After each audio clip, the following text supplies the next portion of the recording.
In the grim darkness of the far future, there is only war.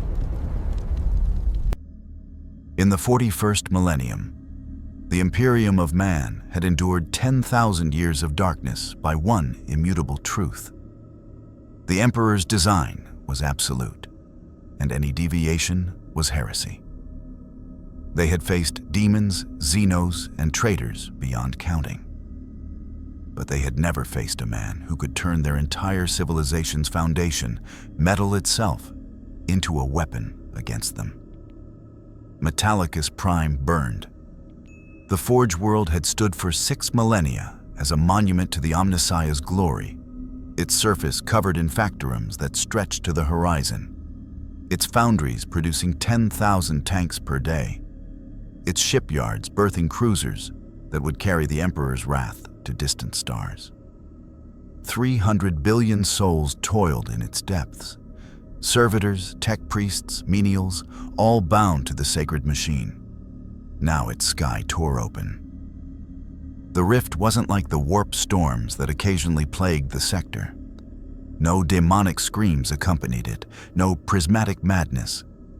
It was a wound in reality itself, crackling with energies that made the Forge world's reactors scream in sympathy. Magos Dominus Hexachron 7. Theta watched from the primary command spire as something fell through the tear. A figure wreathed not in fire but in coruscating waves of blue-white energy that played across every metal surface within 100 kilometers. Defensive batteries swiveled toward the descending object. Hexachron's new spheric connection to the defense grid confirmed weapon lock. Macro cannons charged. LOS batteries achieved firing solutions. The figure raised one hand. Every gun twisted skyward, barrels bending like grass in a hurricane. The macro cannons fired into the ground beneath them, vaporizing their own emplacements. Servitors manning the batteries convulsed as the augmetic components fused into their flesh, sparked, and went haywire. Across the Factorum districts, assembly lines ceased. Conveyor belts reversed. Mechanical arms turned on their operators. The figure touched down in Factorum District 12 with the force of an orbital strike, cratering the ferrocrete and sending a shockwave of electromagnetic pulse that shut down every machine within 3 kilometers. In the sudden silence, the first silence Mechanicus Prime had known in millennia, the figure stood. Erik Lehnsherr had arrived in hell. He'd seen concentration camps. He'd survived the worst humanity could inflict. He'd fought gods and monsters across dimensions. But as he surveyed the landscape of Mechanicus Prime, even he felt a cold recognition of what industrial-scale human suffering truly looked like. The air was toxic slag and promethium. The workers, if they could be called that, were either lobotomized servitors hardwired into machines or skeletal menials with cybernetic compliance collars. In the distance, massive towers belched pollution into a sky that hadn't seen sun in centuries. This wasn't a city. It was a prison that called itself productivity. His helmet, the one that had protected him from Charles, from Emma Frost, from every telepath who'd ever tried to read his mind, now tingled with something else. Pressure. Not thoughts, but something deeper and more primal. The warp. Though he didn't yet know the word, it pressed against his consciousness like oil, seeking entry. He pushed back with pure will, and the pressure receded. "So," Magneto said to the dead district around him, his voice carrying in the unnatural quiet. "Another regime built on slavery.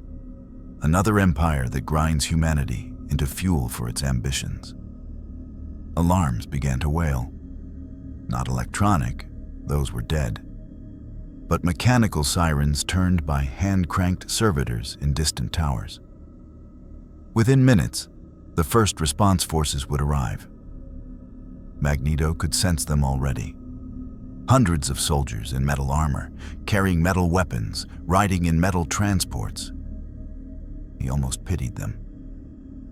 From the command spire, Hexachron 7 Theta performed the rites of long-range auger analysis, his 17 optical implants focusing on the figure in the crater. Biological, humanoid. But the energy signature was unlike anything in the Mechanicus archives. Not warp-spawned, not Xenos. Something altogether unknown. The Magos Dominus activated the Forge World's priority Vox channels, broadcasting to every shrine, every garrison, every orbital platform. Alert Crimson.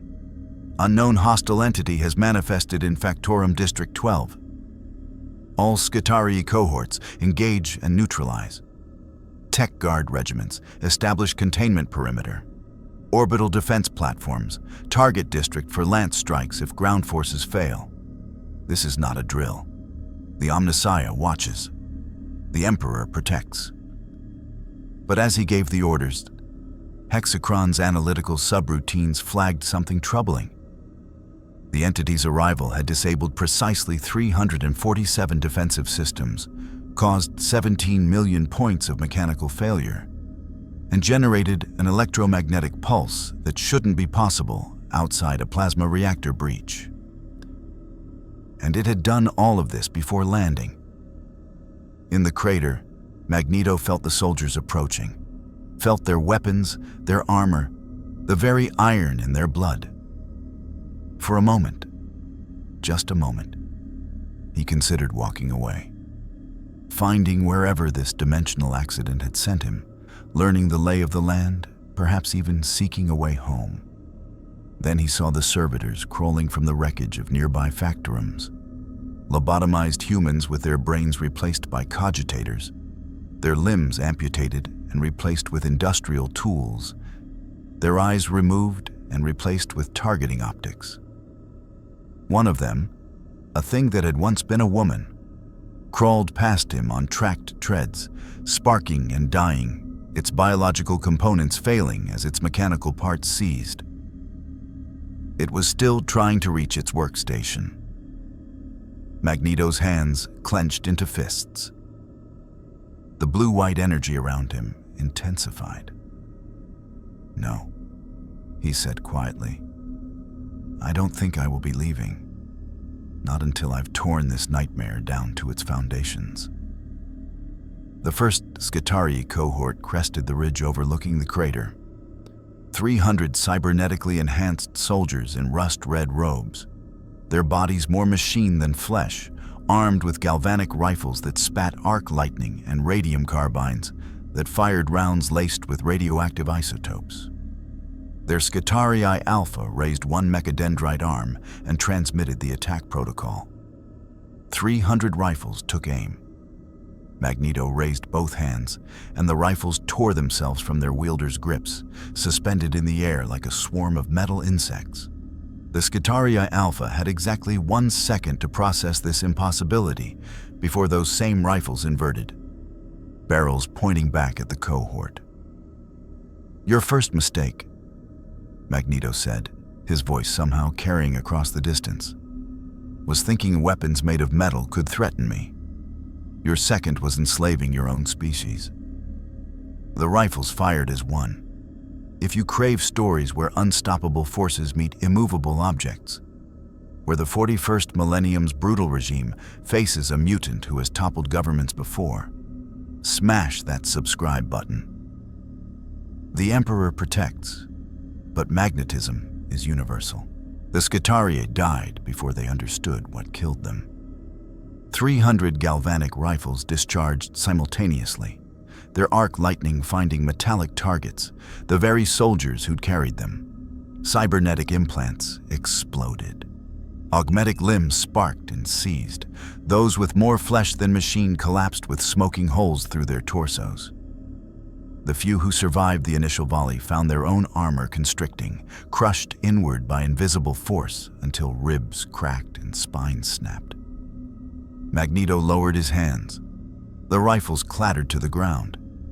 He stepped out of the crater and began walking toward the command spire on the horizon. Behind him, the dead cohort lay in perfect formation, their bodies still arranged in the tactical pattern they'd held moments before. Death found them. A message written in corpses. "Your weapons are mine." From the spire, Hexachron 7 Theta recalculated. The entity had neutralized an entire Skitarii cohort in 4.3 seconds. Probability of conventional military success approaching 0. The Magos Dominus initiated Protocol Extremis and activated the emergency astropathic relay. The message burned through the warp toward the nearest inquisitorial fortress, carried by a psyker who would not survive its sending.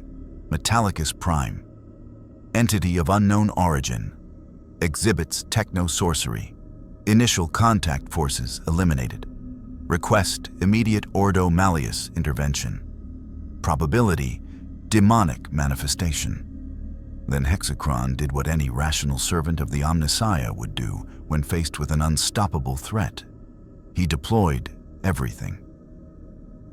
Magneto walked for 20 minutes before the second wave arrived. He felt them coming, could sense the massive concentration of metal thundering toward him across the Factorum plains. Chimera transports, Lehman Russ battle tanks, Sentinel walkers. And behind them, the truly massive signatures that made even him pause. Titans. He'd fought Sentinels before, fought giant robots and power-armored tyrants. But as the first Warhound Scout Titan crested the ridge, a cathedral of metal standing 40 feet tall, its plasma blast gun glowing with barely contained fury, even Erik Lehnsherr had to acknowledge the sheer audacity of the civilization's war machines. The Titan's void shields shimmered to life, an energy barrier designed to deflect lance strikes and macro cannon fire. Its plasma blast gun tracked toward the lone figure on the ground, building charge for a shot that would vaporize everything within a 100-meter radius. Magneto stopped walking and looked up at the god machine. "Impressive," he said. "A weapon designed to kill cities, powered by a contained star, piloted by a brain hardwired into its systems." He tilted his head. "But you see the problem, don't you? Everything you are, everything you've built, it's all still just metal and electromagnetic force." He reached out with his power, feeling the Titan's structure. The adamantium skeleton, the plastic armor bonded with ferrocrete, the targeting systems, the plasma containment field generator, the neural interface linking pilot to machine. And he found the weak point. Every plasma weapon required magnetic containment. Without it, the superheated plasma would breach its housing and consume the weapon itself. The Warhound's plasma blast gun was no different. Magnetic coils spiraling through its barrel, containing forces hot enough to melt through void shields. Magneto reversed the polarity. The plasma blast gun exploded, not outward, but inward. The containment breach directing all that fury back into the Titan's core systems. The God Machine's reactor went critical. For exactly 2 seconds, the Warhound Titan became a miniature sun, bright enough to cast shadows across the entire Factorum district. When the light faded, only twisted metal remained, sagging like a melted candle. The tank columns stopped. Magneto could feel their confusion through the metal of their machines. Whoever commanded these forces had just watched their most powerful weapon destroy itself without a shot being fired. He decided to clarify matters. He rose into the air, lifted by the manipulation of the planet's own magnetic field, until he hovered 50 feet above the ground. The blue-white energy around him intensified, arcing between nearby metal structures like lightning seeking ground. "I am Magneto," his voice boomed, amplified by vibrating the metal structures around him into makeshift speakers. "Master of Magnetism, and I have a message for whoever rules this industrial abattoir. Across Metallicus Prime, in every command center and shrine, in every Vox station and new spheric node, his voice carried with perfect clarity. I have walked your factories. I have seen your servitors, lobotomized slaves hardwired into machines. I have seen your workers, collared and controlled, their lives measured only by productivity. I have seen a civilization that has turned humanity itself into a resource to be exploited. He gestured toward the tank column, and every vehicle's engine simultaneously shut down. Turrets drooped, weapons powered off. I have fought empires before. Regimes that justified any atrocity in the name of order, any slavery in the name of security. I have stood against gods and monsters, against those who would enslave my kind simply for being different. And I have won. The energy around him pulsed, and every piece of machinery within 5 kilometers flickered. You have built your empire on metal. Your soldiers wear it. Your weapons are forged from it. Your cities are constructed of it. Your very civilization exists because you can shape and control metal. Magneto's eyes blazed behind his helmet. I control metal. Every weapon you point at me becomes mine. Every soldier in armor becomes my puppet. Every ship, every tank, every bullet, all of it obeys me. Your entire industrial complex, your precious Mechanicus, your god machines and war factories, all of it is nothing but toys in my hands. He swept his arm across the horizon, and the tank column rose into the air as one, vehicles spinning slowly in a grotesque ballet. So here is my message. I have not come to conquer. I have come to dismantle. Every chain, every collar, every system of oppression you have built. I will tear it all down, and there is nothing you can do to stop me, because the very tools you would use against me are the source of my power. The tanks crashed back to Earth in a thunderous chorus of rending metal. Send your armies. Send your champions. Send whatever forces you believe can challenge me. I will show them all the same truth. You have built a cage for humanity, and I am the key that will break it open. Magneto descended back to the ground and continued walking toward the command spire. Behind him, the tank crews sat in their disabled vehicles, too terrified to even attempt an exit. Above him, orbital defense platforms swiveled uncertainly, their targeting cogitators unable to recommend any weapon that didn't require metal components. And in the command spire, Magos Dominus Hexachron 7 Theta performed calculations he'd never thought necessary. The entity called itself Magneto. It claimed absolute control over metal and magnetism. Initial data suggested this claim was not hyperbole.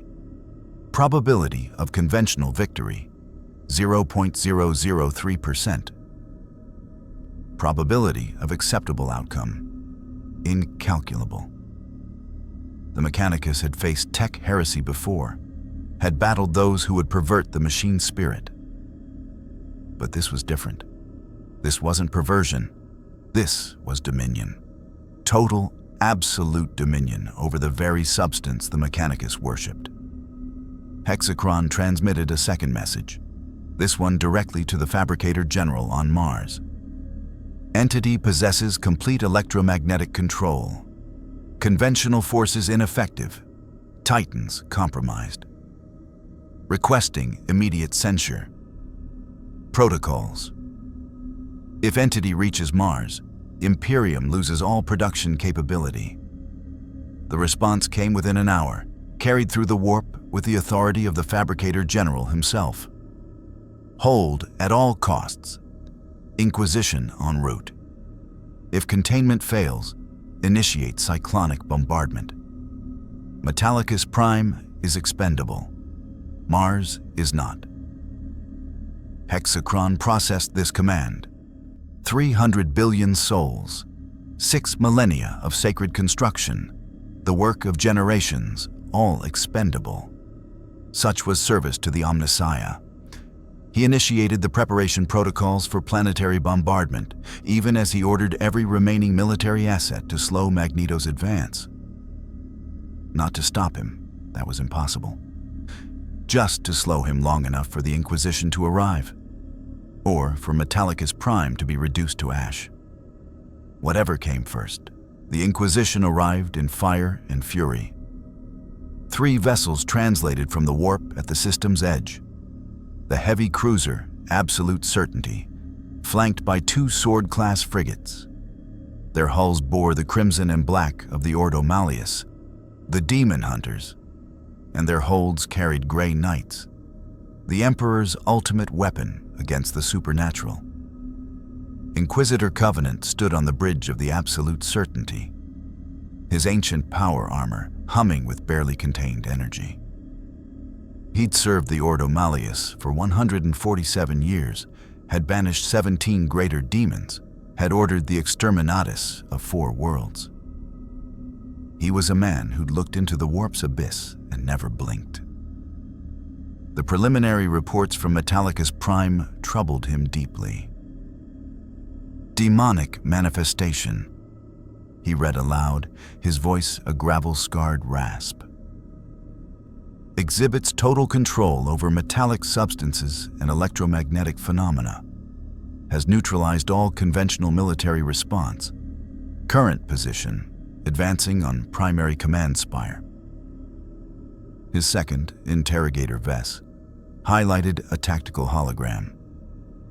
The entity calls itself Magneto, claims to be dismantling the Forge world's infrastructure as an act of liberation. Tech priests report he's been talking to servitors. Talking to servitors? Attempting to free them, my lord. He seems to believe they're slaves rather than sacred tools. The entity demonstrates fundamental misunderstanding of Imperial doctrine. Covenant studied the energy signature readings.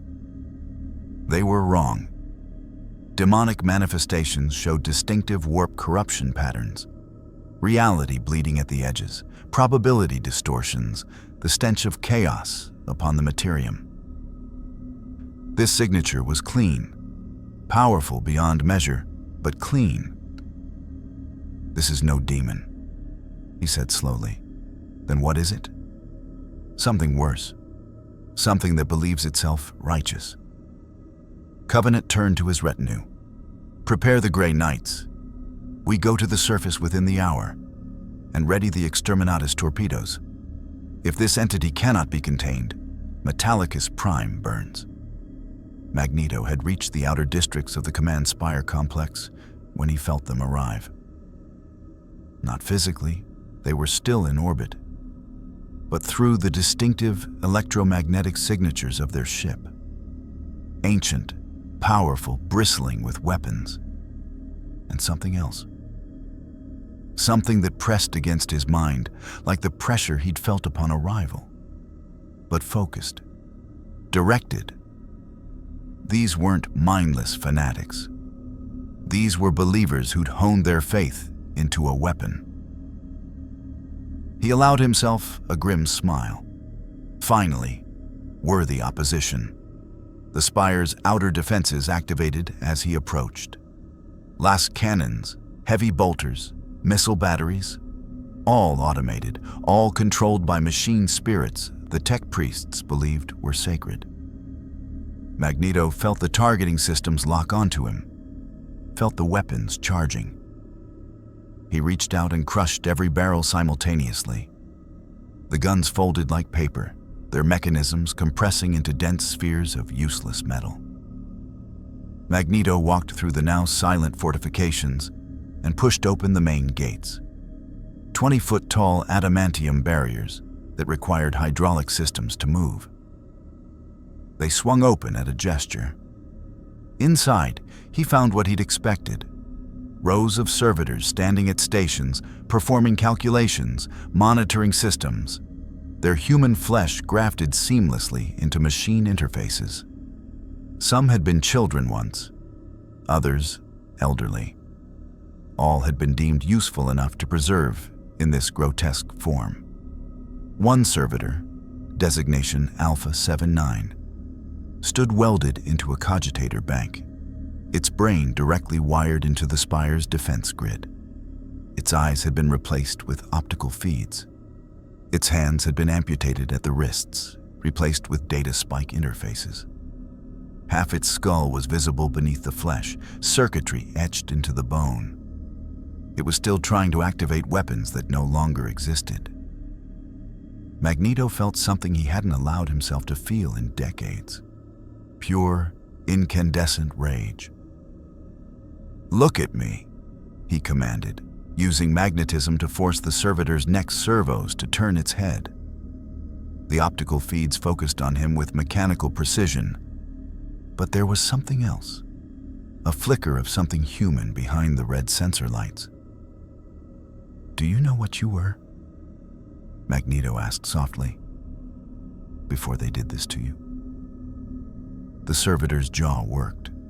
Its vocalizer clicked and stuttered. Finally, in a voice that was half human, half machine. "Query, undefined.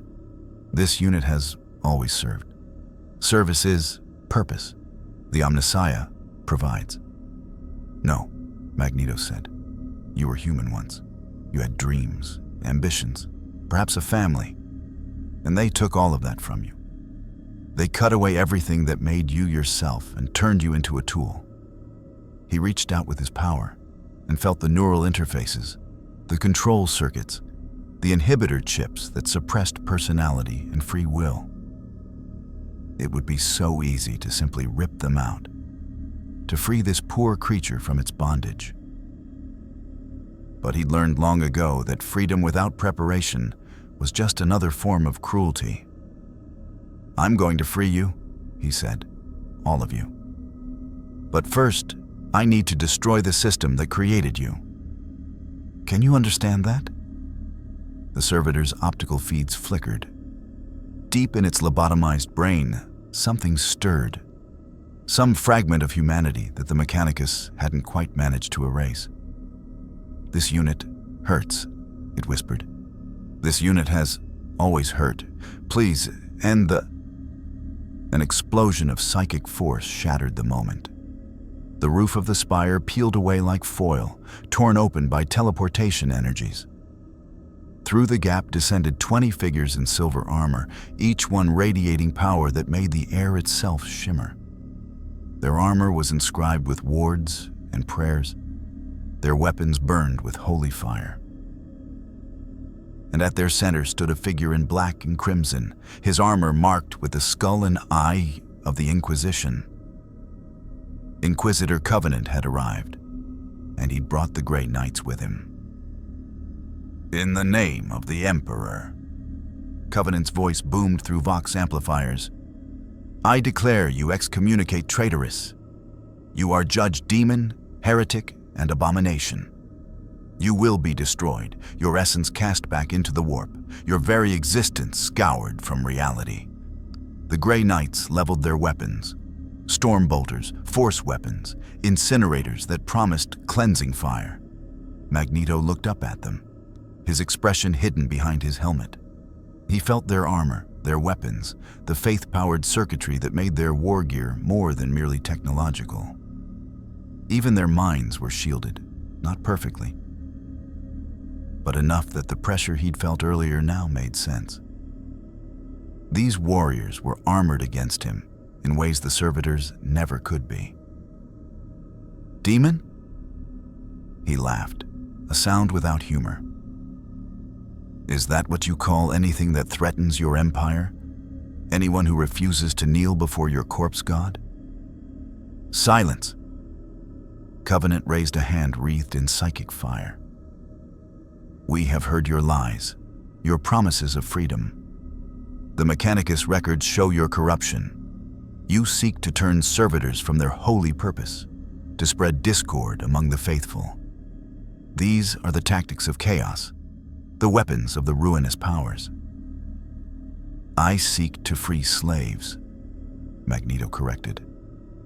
"If that makes me your enemy, then your empire deserves to fall." "Then you admit your heresy?" Grey Knights, purge this abomination.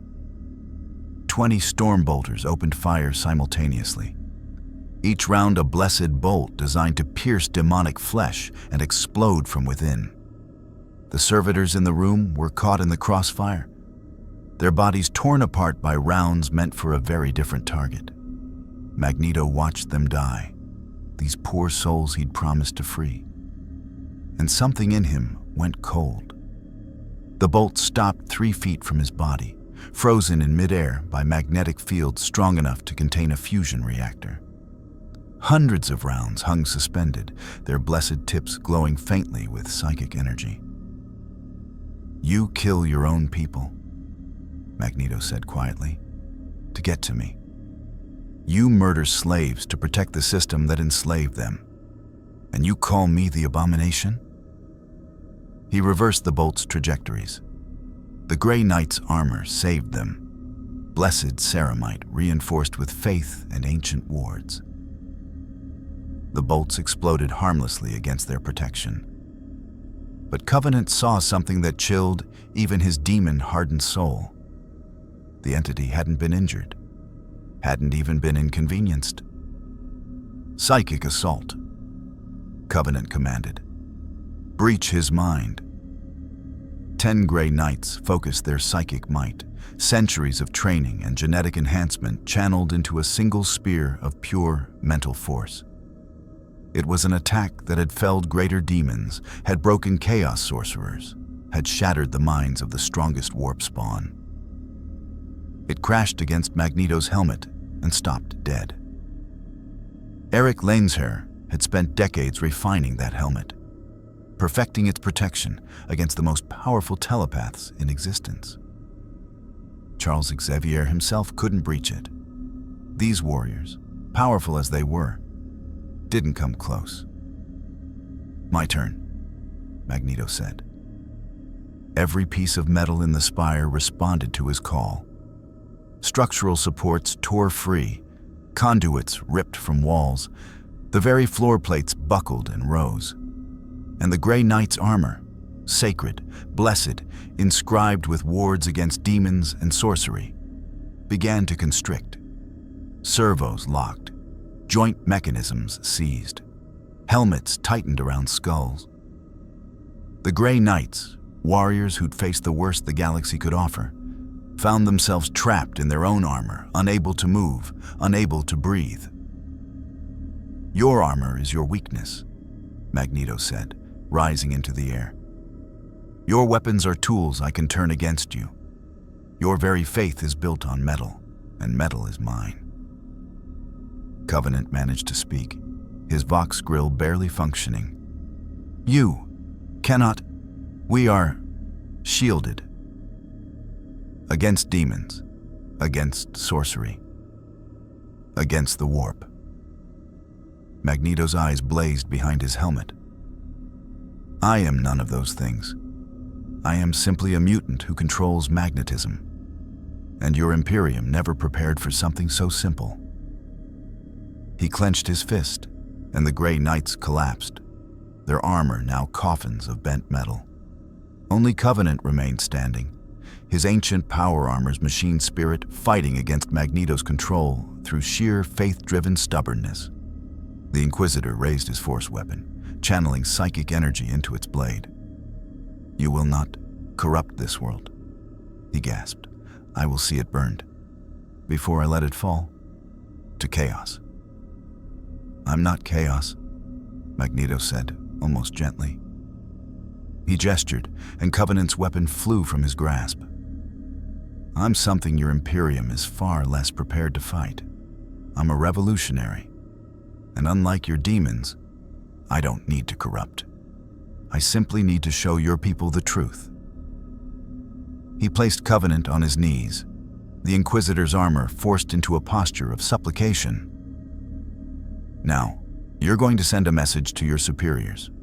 Tell them that Magneto has claimed Metallicus Prime. Tell them that any world that continues the practice of servitor creation, any regime that enslaves its own species, will face me next. Tell them their age of unquestioned tyranny is over. I would sooner Die, Covenant spat. Then die, Magneto said. But your death changes nothing.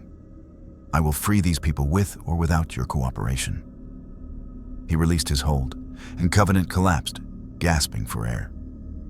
From orbit, the Absolute Certainty received frantic Vox traffic.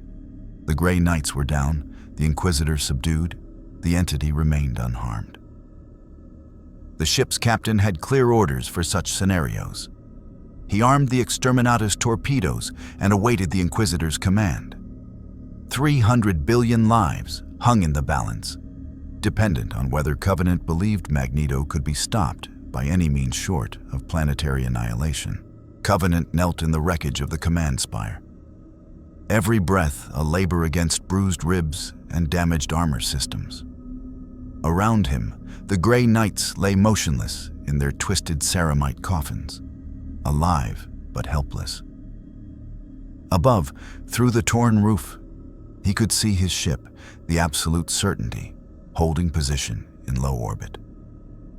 One word from him, and the Exterminatus would commence. 300 billion souls would burn, but the entity would die with them. It was a trade the Inquisition had made before. It was a trade they would make again. His finger hovered over the Vox activation stud. Magneto watched him, silent. The Master of Magnetism could feel the ship above, could sense the torpedoes in their launch tubes, massive cylinders of metal filled with virus life or cyclonic warheads. He could stop them, could tear them apart mid-flight, could even potentially seize control of the entire vessel. But he wanted to see what this Inquisitor would choose.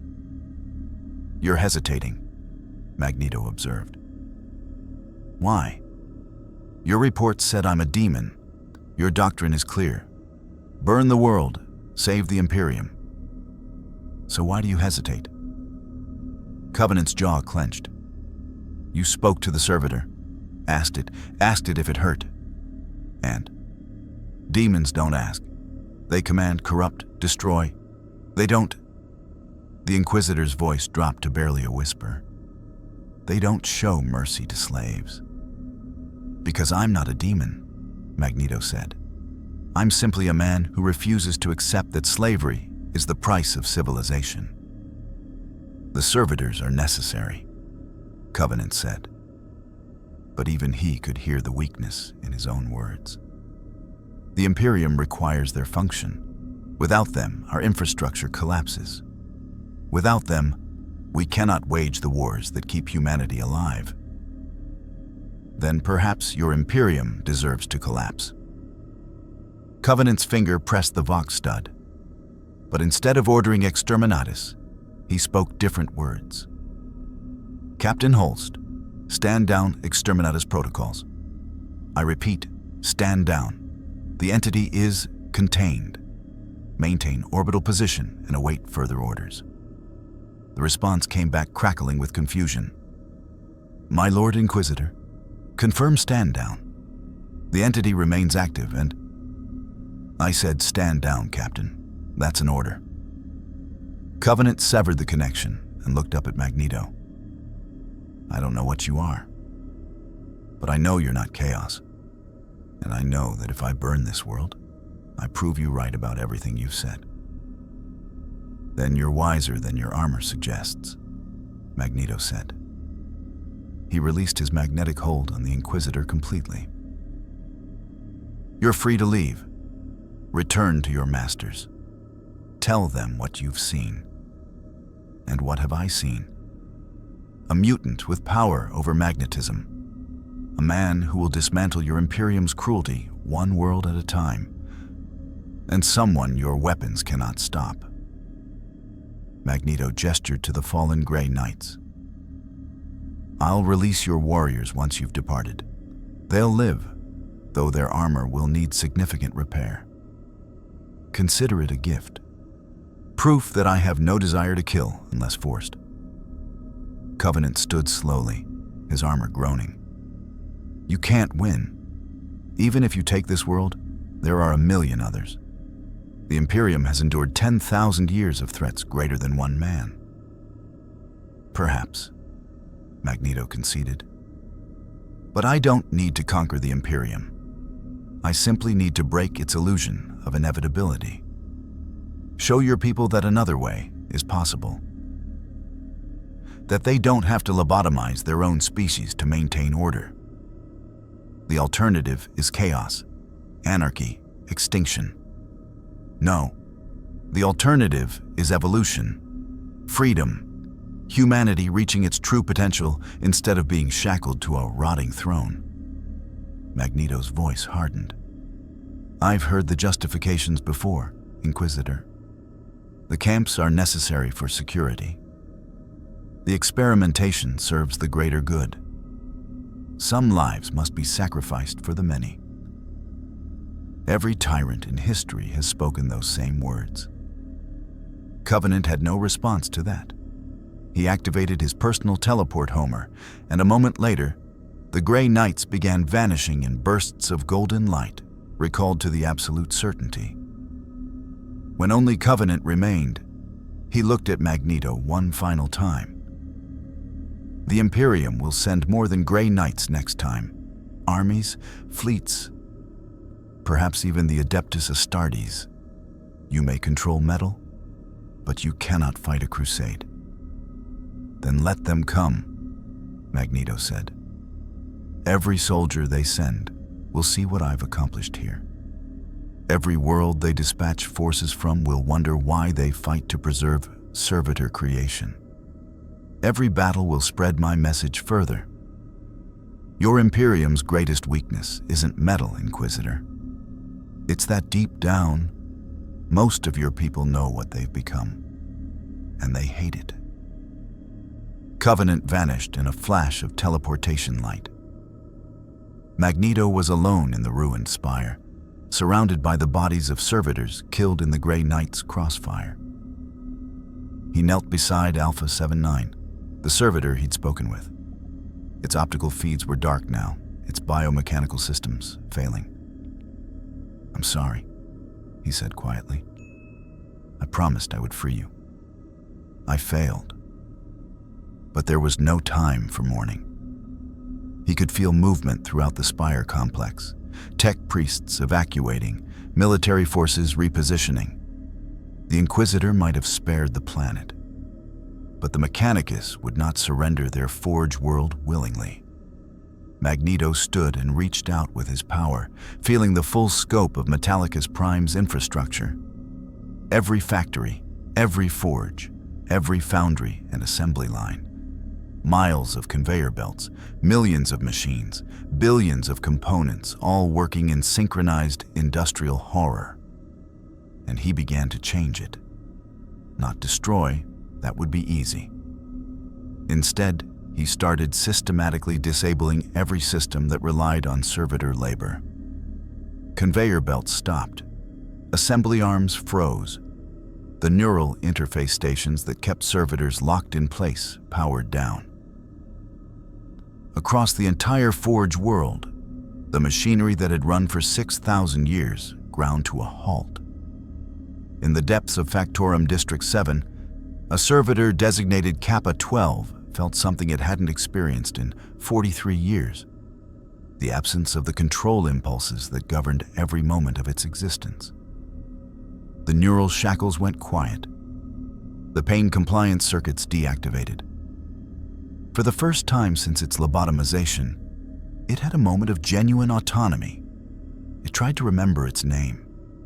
Couldn't. Tried to remember its life before conversion. Couldn't. Tried to understand what freedom even meant after 4 decades as a tool, and failed. Across Metallicus Prime, 300,000 servitors experienced the same confusion. Some simply stood motionless, unable to function without commands. Others collapsed, their biological systems unable to sustain themselves without the machine spirit's support. A few, a precious few, managed to take a single step away from their stations, tears streaming down faces that had forgotten how to cry. Magneto felt their confusion, their pain, their tragic inability to be free even when given the chance. It confirmed what he'd suspected. This wasn't simple slavery. This was something worse. The Mechanicus hadn't just enslaved bodies. They'd erased the very concept of self. In the primary command center, Magos Dominus Hexachron 7th Theta watched his entire domain collapse into silence. 6 millennia of productivity ended in minutes. The Omnissiah's work halted by a single being's will. He activated the secure new spheric channel to Mars and delivered his report. Entity designated Magneto has neutralized all servitor-dependent systems. Grey Knight intervention failed. Inquisitorial exterminatus declined. Metallicus Prime is functionally conquered, awaiting instructions. The response took 3 hours to arrive, carried through the warp with the authority of the Fabricator General and countersigned by a dozen High Lords of Terra. When it came, it was not what Hexachron expected. Do not engage. Observe and document. If Entity proceeds to Mars, all Forge worlds will activate complete defensive protocols. Entity must not reach Throne World. Prepare quarantine measures. They were abandoning Metallicus Prime. Writing off 300 billion souls and 6,000 years of work rather than risk the entity spreading to more critical worlds. Hexachron processed this with the cold logic of the machine. Acceptable losses in service to the greater whole. The Omnissiah's calculations were beyond his understanding. He began the documentation protocols, recording every detail of Magneto's capabilities for analysis by the Martian priesthood. In orbit, Covenant stood on the bridge of the absolute certainty and composed his report to the Ordo Malleus inner conclave. His hands shook slightly as he recorded his conclusions. Entity shows no signs of warp corruption. Powers appear to be innate, not sorcerous. Exhibits genuine ideological motivation rather than demonic hunger. Grey Knights ineffective. Conventional forces useless. Entity claims intent to liberate servitors and dismantle Imperial infrastructure. Recommendation: this is not a demonic incursion. This is a philosophical threat. The entity called Magneto represents an idea that the Imperium's methods are not necessary, that humanity can exist without our current structure. If his message spreads, we face not invasion, but internal collapse. Further recommendation: containment over destruction. Study the entity's limits. Determine if negotiation is possible. If we declare total war against someone who may not be corrupted, we risk validating his claims about imperial tyranny. Final note: I believe the entity is sincere. That terrifies me more than any demon. He sealed the report and transmitted it into the warp, knowing it would take weeks to reach Terra. And on Metallicus Prime, Magneto stood atop the highest spire and looked out over the silent Forge world. He'd won the first battle, but this was just the beginning. Somewhere in this vast, horrifying galaxy, there were 1 million worlds like this one. 1 million factories grinding human souls into industrial output. He would free them all, or die trying. The silence lasted 3 days. Magneto spent that time exploring Metallicus Prime, witnessing the full scope of what the Imperium called efficiency.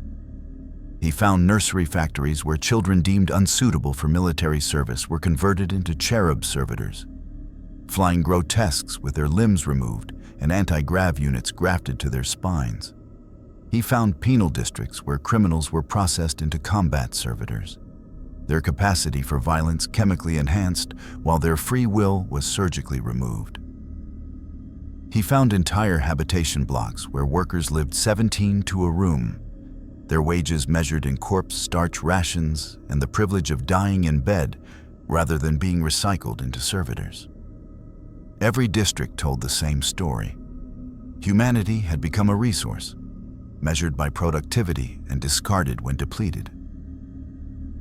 He documented everything, used the Forge World's own recording equipment to capture images of the servitor processing plants, the habitation squalor, the toxic wastelands that surrounded every productive zone. If he was going to dismantle this empire, the galaxy needed to see what it truly was. On the third day, the Mechanicus made its move, but not with weapons. Magos Dominus Hexachron 7 Theta approached under a flag of parley, his 17 servo skulls projecting a hololithic banner of truce. Magneto received him in the command spire's primary strategium, surrounded by disabled cogitators and silent servitor stations. "You have my attention," Magneto said. "Speak." Hexachron's Vox grill crackled with binary cant before resolving into Gothic. "Entity Magneto. This unit seeks comprehension. You possess power absolute over ferrous materials and electromagnetic phenomena. You could destroy this world with negligible effort. Yet you choose liberation. Explain." "Because destruction accomplishes nothing. I've destroyed weapons facilities before, toppled governments, even altered magnetic fields on a planetary scale. But destruction only creates vacuums that tyrants fill. Liberation, true liberation, requires showing people a better way exists. Inefficient, impractical. The servitor system provides necessary function. Your liberation has halted 16,000 production lines. Daily output, 0. Within 2 months, 17 guard regiments will lack replacement equipment. Within 6 3 Astartes chapters will face ammunition shortages. Within a year, defensive positions across the sector will collapse. Your mercy kills billions. Magneto's expression darkened. You're saying slavery is necessary because you've built an empire that can't function without it. That's the tyrant's eternal justification. This unit presents data, not justification. Observation. You have freed servitors who cannot process freedom. Kappa 12 suffered catastrophic biological failure 6 hours after liberation. Neural pathways designed for command reception atrophied without input. Death resulted from freedom. The words hit harder than Magneto wanted to admit. He'd seen Kappa 12's death in the monitoring feeds, a servitor who'd been given autonomy and literally didn't know how to live with it. The Mechanicus had erased not just free will, but the very capacity for it. "Then your crime is even worse than I thought," Magneto said quietly. "You didn't just enslave them. You destroyed their ability to be anything else. Pragmatism, not crime. Humanity faces extinction from 1,000 directions. Chaos, Xenos, the dying of the Astronomicon. Only total mobilization preserves the species. Servitors represent optimal resource allocation. Criminals, the comatose, the brain damaged, given purpose in death. And the children? The ones you turn into cherubs?" Hexachron paused. Even through his cybernetic augmentation, something almost like discomfort registered. "Acceptable losses. The weak serve the strong. The Omnissiah's design. There it is, the heart of your philosophy. Some humans are worth less than others. Some deserve to be harvested for parts." Magneto leaned forward. "I've heard those words before, Magos. I watched my mother die because men in uniforms decided her genetics were undesirable. I've spent my entire life fighting people who justify atrocity with necessity. Then you comprehend the paradox. You fight tyranny, yet your liberation destabilizes systems that preserve billions. You claim moral superiority while sentencing worlds to death through supply chain collapse. You are the tyrant, entity Magneto. We are merely survivors." before Magneto could respond. The Strategium's remaining functional auger arrays screamed warnings.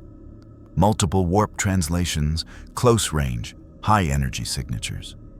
They were not alone. The temperature dropped 20 degrees in an instant. Frost crystallized on metal surfaces. Reality itself seemed to shiver, and through the walls walked figures that should not exist. Sorcerers in elaborate armor, their ceramite etched with symbols that hurt to perceive. Their leader was massive, clad in blue and gold plate inscribed with arcane formulae. A single eye dominated his helmet's faceplate, and when he spoke, the words carried harmonics that resonated in dimensions beyond the physical. "Magneto," the sorcerer said, his voice layered with psychic resonance. "Master of Magnetism, I am Vorthak the Changer, exalted sorcerer of the Thousand Suns. We have watched your arrival with great interest." Magneto's hands crackled with magnetic energy. "Chaos. Such a loaded word. We prefer enlightenment. We were once the Emperor's most loyal, his scholars and psychers, dedicated to the pursuit of knowledge. Now we serve a different master, one who rewards curiosity rather than punishing it." Vorthak gestured gracefully. "You despise the Imperium's cruelty? We understand. We too were betrayed by the Emperor's rigid dogma. We too suffered because we refused to accept limitations. You're trying to recruit me. We're offering alliance. The Imperium is your enemy. Chaos can be your weapon. Together, we could bring this false empire to its knees. Imagine, every Forge World servitors freed, every weapon turned against its creators, every fleet immobilized by your will. The Imperium would collapse within a decade." Magneto studied the sorcerer. He could feel the wrongness radiating from Vorthak and his cabal, the way reality bent around them, the subtle touch of something that pressed against his mind like oil-seeking cracks in stone. This was the chaos the Inquisitor had mentioned, the alternative to the Imperium's order. It smelled like desperation dressed as power. "And the price?" Magneto asked. "Merely cooperation, your power combined with our knowledge. The four gods reward those who serve them well. You could achieve immortality, reshape worlds with a thought, transcend the limitations of your flesh." "I've met gods before," Magneto said coldly. "Killed a few too. I'm not interested in replacing one form of slavery with another." Vorthak's eye lens flared. "You think us slavers? We offer freedom. The freedom to pursue any desire, any ambition, any knowledge without the Imperium's chains. And in exchange, I'd serve your four gods. No, I didn't tear down human tyrants just to bow to inhuman ones." The temperature dropped further. Ice formed on Hexachron's robes as the Magos retreated toward the Strategium's exit. The Thousand Suns sorcerers spread out, their weapons, bolt pistols and force staves, glowing with eldritch energy. "A pity," Vorthak said. "We had hoped you would see reason, but perhaps you require demonstration." He raised a staff topped with a screaming demon face, and the warp tore open. Horrors poured through, writhing masses of pink and blue flesh, creatures that were all mouths and eyes and impossible geometries. Lesser demons, manifestations of Tzainch's power, driven by hunger for mortal souls and the raw stuff of change itself. Magneto reacted instantly. A magnetic pulse knocked 3 sorcerers off their feet. Metal debris from disabled equipment became projectiles, tearing through corrupted ceramite. But the demons were different. They had no metal, no electromagnetic signature. They were warp stuff given temporary form, immune to his primary weapon. One lunged at him, its reality-warping claws extended. He caught it with a piece of rebar, skewering it through what passed for a torso. The demon shrieked and dissolved, but two more took its place. The sorcerers were chanting now, weaving barriers of corrupted energy, trying to pin him down while the demons overwhelmed him. Magneto rose into the air, pulling every piece of metal in the strategium into a swirling storm around him. Structural beams became spears. Deck plating became shields. Even the servo skulls that had been recording everything were weaponized. Their metal components turned into shrapnel that shredded demon flesh. But Vorthak was powerful, a sorcerer with millennia of experience. His staff channeled power that made the air scream, probability itself warping as spells sought to unmake Magneto's physical form. Erik felt it, felt reality trying to reject him, to rewrite his existence. But he'd faced reality warpers before. He knew the trick. Anchor yourself to something unchangeable. For him, that was magnetism itself, the fundamental force woven into the universe's structure. He pulled harder, drawing on the planetary magnetic field, channeling power that made the strategium's remaining electronics explode in showers of sparks. And then he did something the Thousand Suns hadn't anticipated. He found the metal in their armor, the ceramite laced with adamantium, the joint servos, the power pack components, and he crushed it all simultaneously. 5,000 Sun sorcerers collapsed as their armor became their prison, just as the Grey Knights had. Vorthak managed to shield himself with sorcery, but even he staggered as his armor constricted. "You cannot fight both Imperium and Chaos," Vorthak snarled, his psychic voice cracking. "Choose allies or face annihilation." "I choose neither," Magneto said.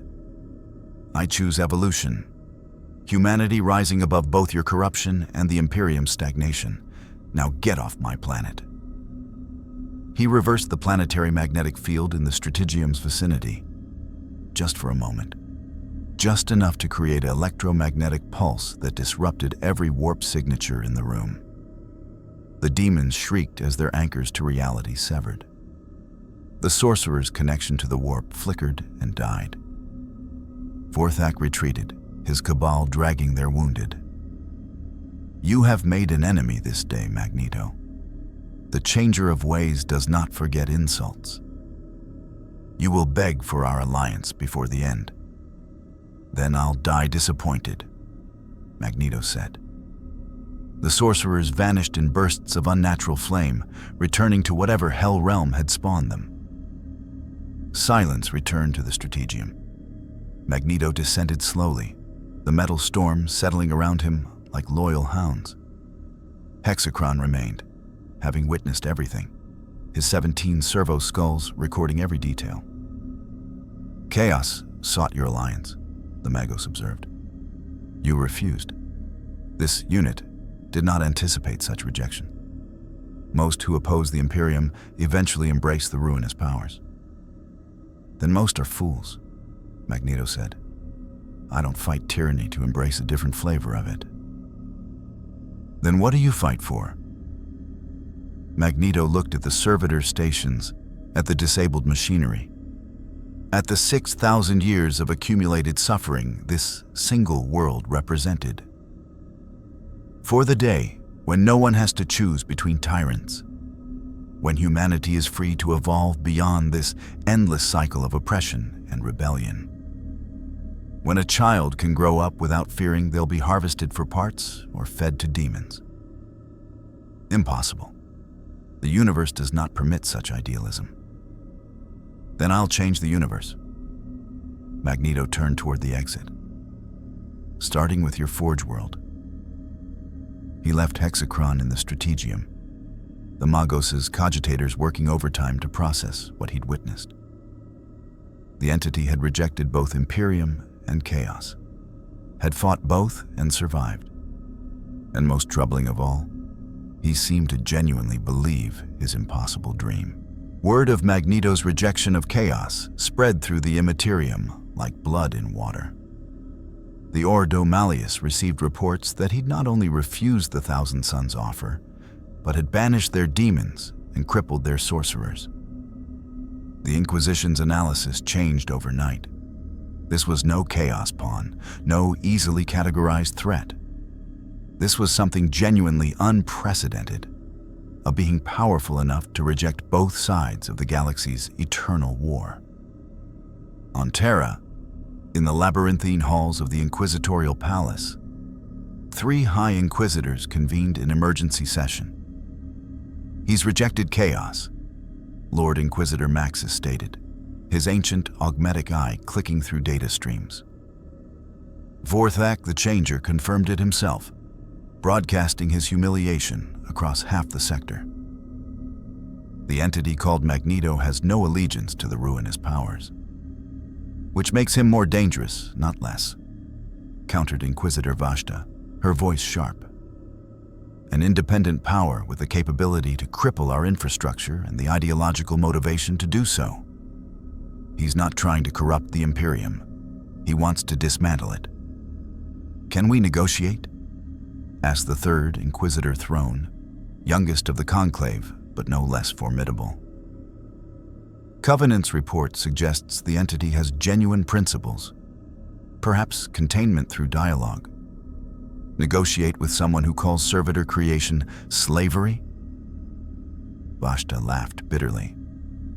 He'd demand we restructure our entire civilization, abandon 10,000 years of imperial doctrine. Impossible. Maxis steepled his fingers. Then we face a paradox. We cannot kill him with conventional forces. We cannot corrupt him through chaos. We cannot negotiate because his demands require our surrender. So what options remain? Silence stretched. Finally, Throne spoke. We send someone he might listen to. Someone who represents the Imperium's best face, not its worst. Someone who can show him that not all of the Emperor's servants are tyrants. You're suggesting the Adeptus Astartes. Not just any chapter. The Salamanders. Humanitarian by Space Marine standards. They protect civilians, value human life beyond mere utility. If anyone can convince Magneto that the Imperium contains hope worth preserving, it's Vulcan's sons. Vashta considered this. And if they fail? Then we escalate. But we try mercy before damnation. That's what separates us from the things we fight. The decision was made. Within hours, astropathic messages burned through the warp toward Nocturne, calling the Salamanders to a mission unlike any they'd faced before. Not to kill, but to convince. Magneto spent the following weeks systematically liberating Metallicus Prime's industrial districts. He didn't simply shut down factories. He began converting them. Servitor-dependent assembly lines were replaced with automated systems that didn't require lobotomized operators. Habitation blocks were cleaned, expanded, provided with basic amenities the workers had never known. Rations improved. Work shifts shortened from 16 hours to 10. The population didn't know what to make of it. In Habitation Stack 97, a machinist named Torvin stood in his newly expanded quarters. 16 square meters instead of the 4 he'd shared with 5 others. He had a window. An actual window showing real sky, though that sky was still choked with smog. His wife Sella touched the clean walls with trembling fingers. Is this real? Or are we dreaming before they come to take it away? It's real, Torvin said, though he barely believed it himself. The stranger, Magneto, he's changing everything. But why? What does he want from us? That was the question everyone asked. In their experience, power never gave without taking something greater in return. Yet Magneto asked for nothing. No oaths of loyalty, no tithes, no prayers. He simply freed them and moved on to the next district. Some, like Torvin, accepted the gift with cautious hope. Others, like Overseer Grellick of Factorum 7, saw only heresy and collapse. Grellick had served the Mechanicus for 40 years, had risen from menial to overseer through ruthless efficiency. He understood the system. Production was sacred. Comfort was weakness. Mercy was inefficiency. Magneto was destroying everything that gave the Imperium strength. Grellick gathered others who felt the same. Overseers, enforcers, mid-level tech priests who'd prospered under the old order. They met in secret. Vox channels scrambled, speaking treason against the Liberator. "He'll destroy us," Grellick hissed. "Production is down 93%. Within months, the Forge world will be worthless. The Imperium will abandon us, and then the Xenos will come. Or chaos. We'll all die in the collapse." "So what do we do?" asked Enforcer Krell, his shock maul resting across his lap. "He's unstoppable. You saw what he did to the Grey Knights." "We can't fight him directly," Grellick admitted. "But we can show the population what happens when production stops. Let them feel hunger. Let them understand that comfort without output means death. Turn them against him. And if that fails, then we send word to the Imperium. Tell them Metallicus Prime is already lost, and beg them to do what that fool Inquisitor couldn't. Burn it all before Magneto spreads his poison further." They began their sabotage carefully. Food shipments mysteriously disappeared. Water purification systems suffered accidents. Rumors spread through the habitation stacks. Magneto was using them, would abandon them once bored, had secretly allied with Xenos, who would harvest them all. Fear, humanity's oldest enemy, began to grow. Magneto felt the shift in the population's mood. He'd expected it. Oppressed people didn't trust freedom easily. They'd been conditioned for too long to believe suffering was survival's price. He stood in a public square in District 12, surrounded by thousands of workers who'd gathered to see the stranger who'd torn down their world. Some looked hopeful. Many looked terrified. A few looked angry. "You're afraid," Magneto said, his voice amplified by vibrating metal structures. "I understand. You've lived under the Mechanicus's boot for so long that freedom feels like falling. You think productivity is survival? That without suffering, you have no value?" Murmurs rippled through the crowd. "I've seen this before. I've freed slaves who begged to return to their chains because chains felt safe. Who believed the lies their masters told them, that they were protected, provided for, that their sacrifice meant something noble. He gestured to the factories around them, now silent. "But look at what you've built. 6,000 years of labor, and what do you have? Toxic air, corpse starch rations, 17 people per room, children turned into cherubs, criminals processed into combat servitors. You've given everything to the Imperium, and what has it given you?" A voice from the crowd, Overseer Grellick, planted strategically. "It's given us life. Without production, we're worthless. The Imperium will abandon us, and then we'll die." Magneto locked eyes with the speaker. He could sense the metal of the man's enforcer badge, his concealed weapons, the augmetic components that marked him as someone who'd prospered under the old system. "You're right about one thing," Magneto said. "The Imperium values you only for what you produce. Your resources to be extracted, then discarded.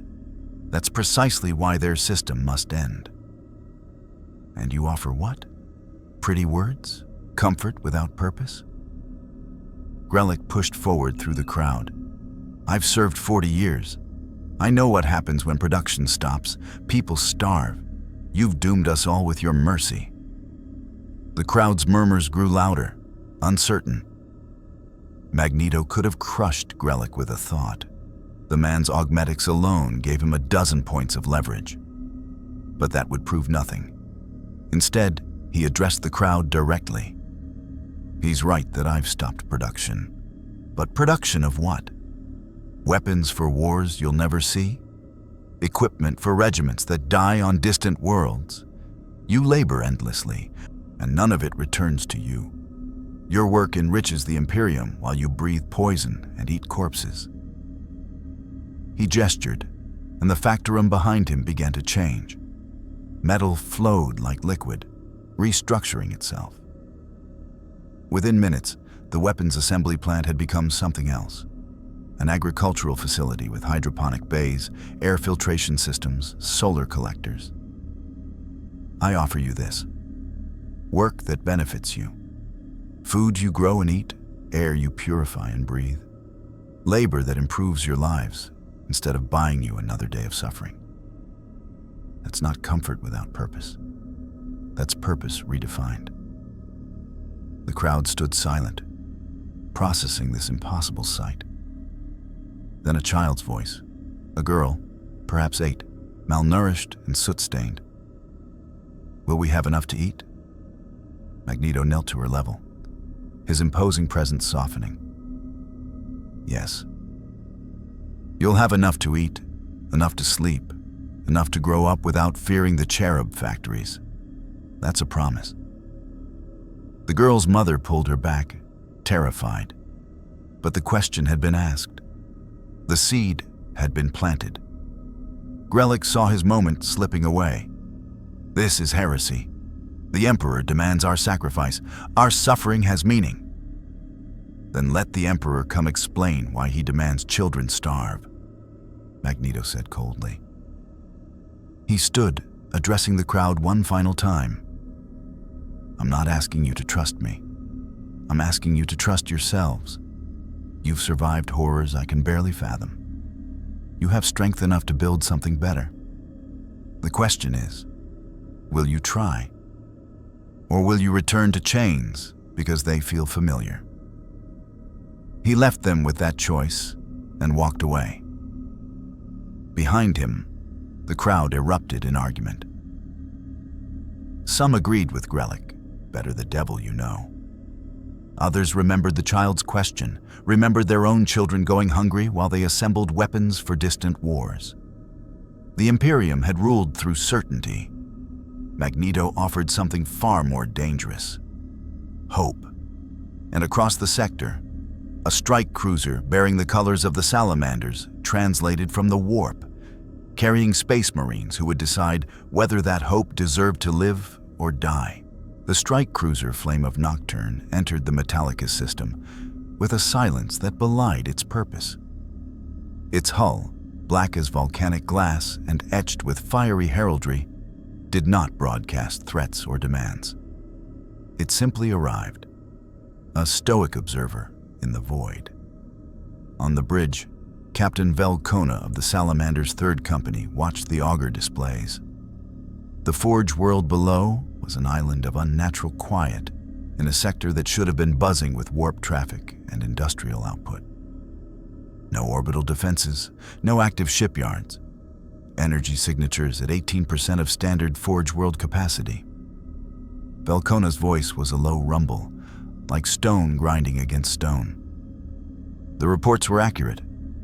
The world has been pacified. His librarian, Pyriel, stood beside him, his psychic hood humming softly. I feel no taint of chaos. Only a profound stillness and a single, immense will. It is like a mountain has grown a conscience and is now judging the valley below. This, Magneto, Velkona said. The Ordo Malleus believes he can be reasoned with. We are to extend the hand of fellowship, to show him that the Imperium is not the monolith of cruelty he believes it to be. He turned his helmeted gaze to his second, Sergeant Bakken. A strange mission. We are warriors, not diplomats.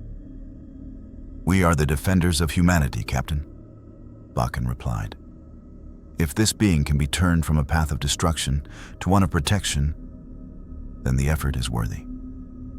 They took a single Thunderhawk, the Vulcan's anvil, down to the surface. They did not go armed for war, though a Space Marine is never truly unarmed. Their bolters remained mag-locked to their armor, but their hands were empty as the gunship flew over the silent factorums.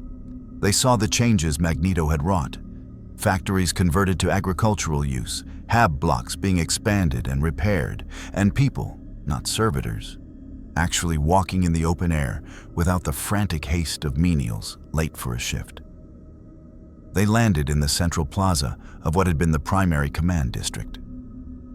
The place was crowded, a sea of thousands of faces looking up at the descending Astartes vessel with a mixture of awe and terror. When the ramp lowered and the 7 salamanders emerged, their green armor and red eyes glowing in the smog-dimmed light. A collective gasp went through the crowd. Captain Velicona removed his helmet, revealing a face of dark, obsidian-like skin and eyes that glowed like embers. It was a gesture of peace, one the salamanders were uniquely known for. "People of Metallicus Prime," he began, his voice amplified by his armor's voxcaster, but lacking any tone of threat. "We are the salamanders, sons of Vulcan. We come in peace." From the edge of the plaza, Magneto watched. He had felt their ship's arrival, had sensed the refined alloys and advanced technology of their armor and weapons. These were not like the Grey Knights. Their presence was solid, grounded, and carried a weight of genuine, if rigid, conviction. He descended from the sky, not with a storm of power, but with a controlled grace, landing 20 paces from the Space Marine captain. "More soldiers?" Magneto said, his tone flat, "though you introduce yourselves with more courtesy than the last." "We are soldiers, it is true," Velicona acknowledged, his eyes taking in the figure before him. The being radiated power, but Velicona saw no madness, no chaotic corruption, only a cold, focused resolve that reminded him of the most determined chapter masters. "But our primary duty is the protection of humanity. We have been sent to speak with you, Magneto, to understand your purpose." "My purpose is simple. I am ending the practice of turning human beings into tools. I am ending the system that justifies it. Your Imperium sees this as a threat. I see it as a moral imperative. The Imperium is vast, and its challenges are innumerable." Periel, the librarian, spoke, his voice calm and measured. "The servitor system is a brutal necessity. Without it, our war machine, the very thing that holds back the tides of extinction, would falter. Billions would die. I have heard this justification from your Inquisitor and your Magos," Magneto replied, a flicker of impatience in his eyes. "You speak of necessity to excuse atrocity. These billions you claim to protect are the same billions you enslave and lobotomize. You are perpetuating a cycle of horror to prevent a hypothetical collapse." "It is not hypothetical," Velicona said, his voice firm but not hostile. "We have seen worlds die. We have fought in the ashes of civilizations that believed they could defy the darkness without sacrifice. The Xenos, the heretic, the demon. They do not offer liberation. They offer only death or fates far worse than servitude. And you offer a slow, grinding death of the spirit," Magneto countered. He gestured to the crowd around them. "Look at them. Really look. They are terrified of you. Not because you are alien, but because you represent the power that has crushed them for generations.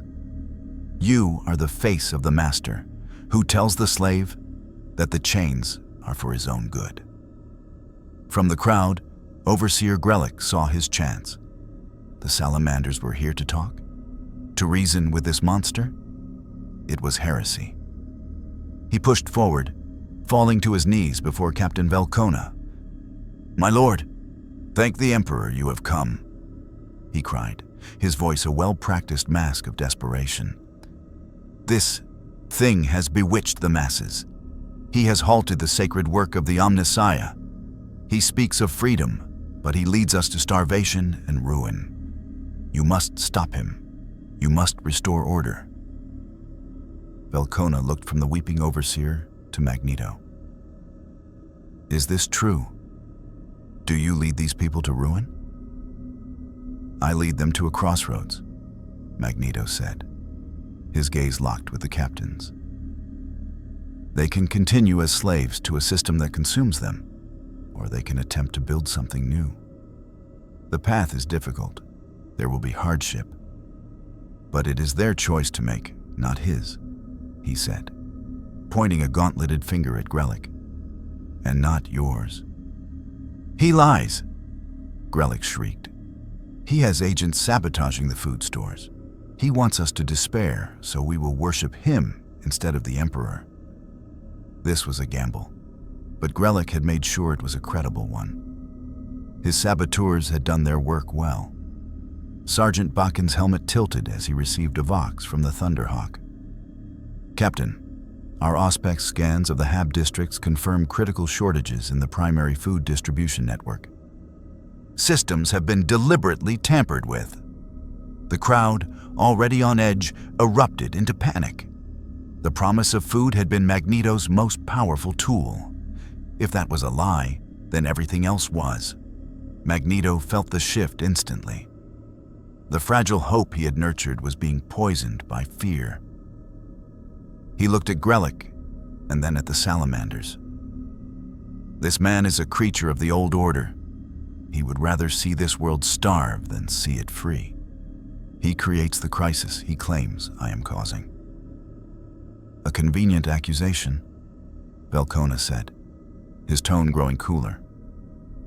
The situation was devolving into chaos, exactly what they had been sent to prevent. "Your actions have destabilized this world.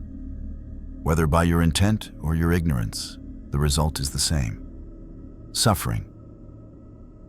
"And your solution?" Magneto challenged. "To re-enslave them? To wire them back into the machines so the Imperial war machine can have its tanks?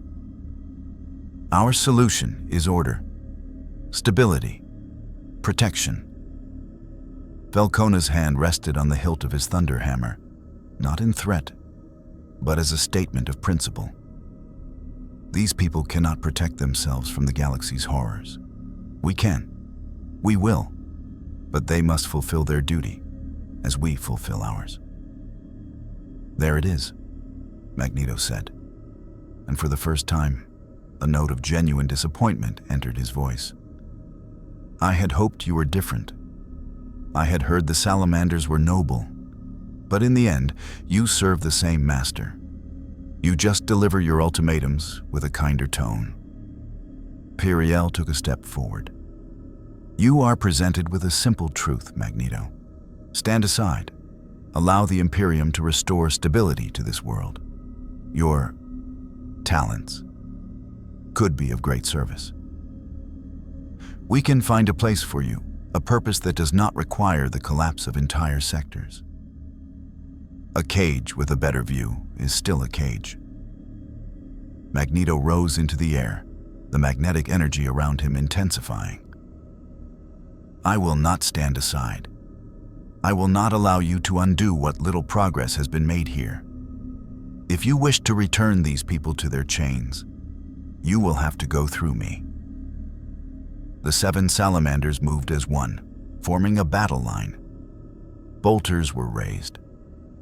Velkona did not don his helmet, his glowing eyes fixed on Magneto. "Then you leave us no choice. For the good of these people, you will be subdued." The crowd screamed and scattered as the first bolter rounds were fired.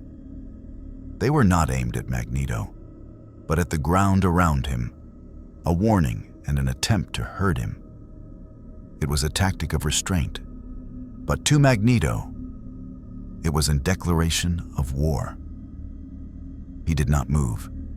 The rounds froze in midair, then crumbled into dust, their fuses magically extracted and rendered inert.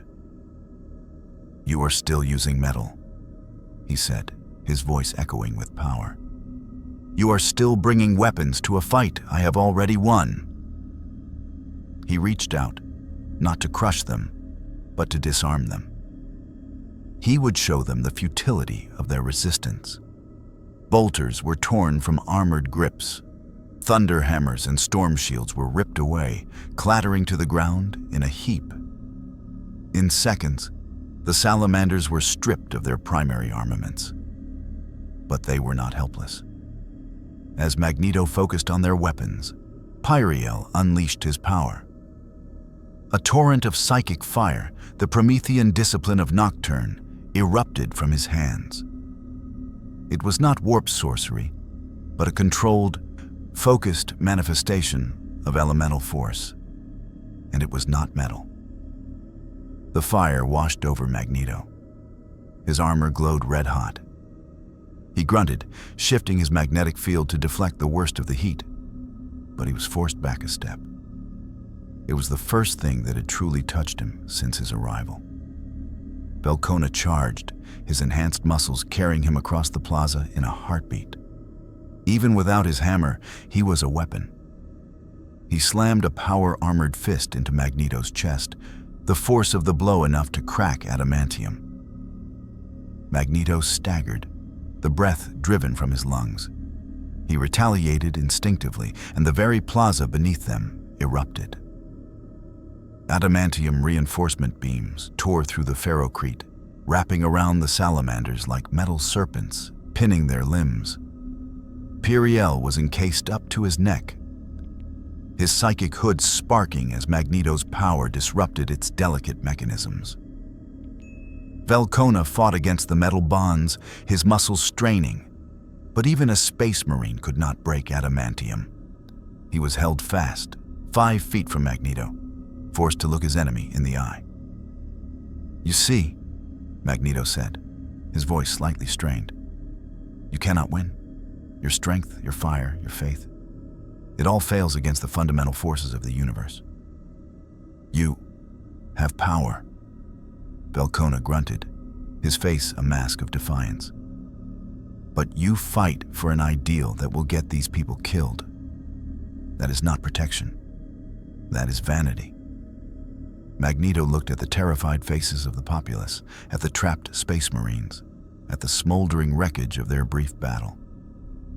He had won the fight, but he was losing the argument. The salamander's words, their conviction, had planted a seed of doubt. Was he saving these people? Or was he, in his arrogance, leading them to a doom he was too powerful to personally experience? He released his hold. The metal beams retracted back into the ground. The salamander's weapons were returned to them, landing gently at their feet. "Leave this world," Magneto commanded, his voice heavy. "Tell your masters that Metallicus Prime is under my protection. I will solve its problems. I will feed its people. And I will do it without turning them into machines." Belcona retrieved his thunderhammer, his eyes never leaving Magneto. "You have this one world, Magneto. But the Imperium cannot allow your philosophy to spread. You have won a battle, but you have started a war you cannot possibly win." The salamanders retreated to their Thunderhawk, their mission a failure. But their report would change everything. They had not found a demon or a heretic. They had found a man who believed he was right, and who had the power to make the galaxy doubt it was wrong. As the gunship ascended, Magneto was left alone in the plaza, the eyes of a world upon him. He had proven his power once again. But for the first time, he wondered if power alone was enough. The silence after the salamander's departure was heavier than any that had come before. The people had witnessed their liberator battle the Emperor's angels and emerge victorious. Yet the sight had not inspired cheers. Only a deeper, more profound uncertainty. The promise of food was now tainted by the revelation of sabotage, and the noble salamanders had spoken of protection through service. The simple binary of freedom versus slavery had been complicated, and Magneto felt the shifting sands of morale beneath his feet. He found Overseer Grellick trying to slip away through the dispersing crowd. With a thought, Magneto pulled the man's augmetic leg out from under him, sending him crashing to the ferrocrete. The crowd formed a wary circle around them. "You spoke of sabotage," Magneto said, his voice dangerously quiet as he loomed over the fallen Overseer. "You claimed I was starving this world to break its spirit. Let us now discover the truth." He reached out with his power, not to harm Grellick, but to read him. The man was a symphony of metal. Augmetic limbs, subdermal control interfaces, a data slate grafted to his forearm. Magneto bypassed the crude security and delved into the slate's memory. Data streams flowed into his mind. Encrypted logs, hidden Vox channels, records of meetings in shadowed factorums.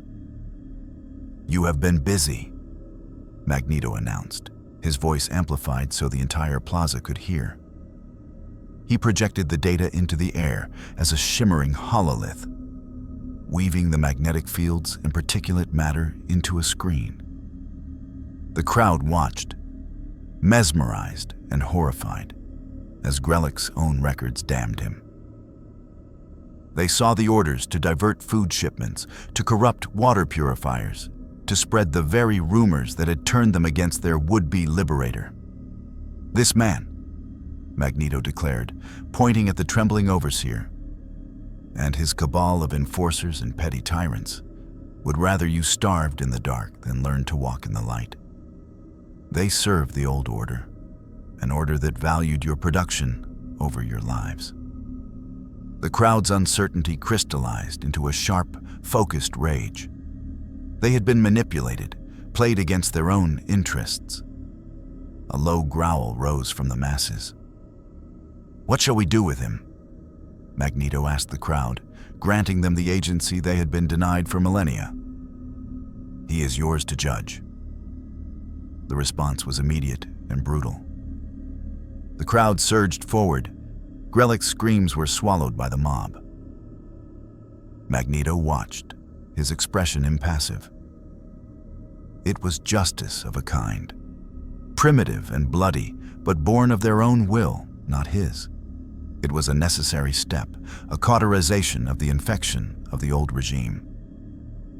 In the days that followed, Magneto's rule became more direct, more pragmatic. He rooted out the rest of Grellick's conspiracy with ruthless efficiency. But he also addressed the shortages. He personally oversaw the restoration of the food and water systems, using his power to purify pipes and repair machinery in moments. He converted more weapon factories into agricultural hubs, forcing the planet to feed itself. The people saw that his power could provide as easily as it could destroy.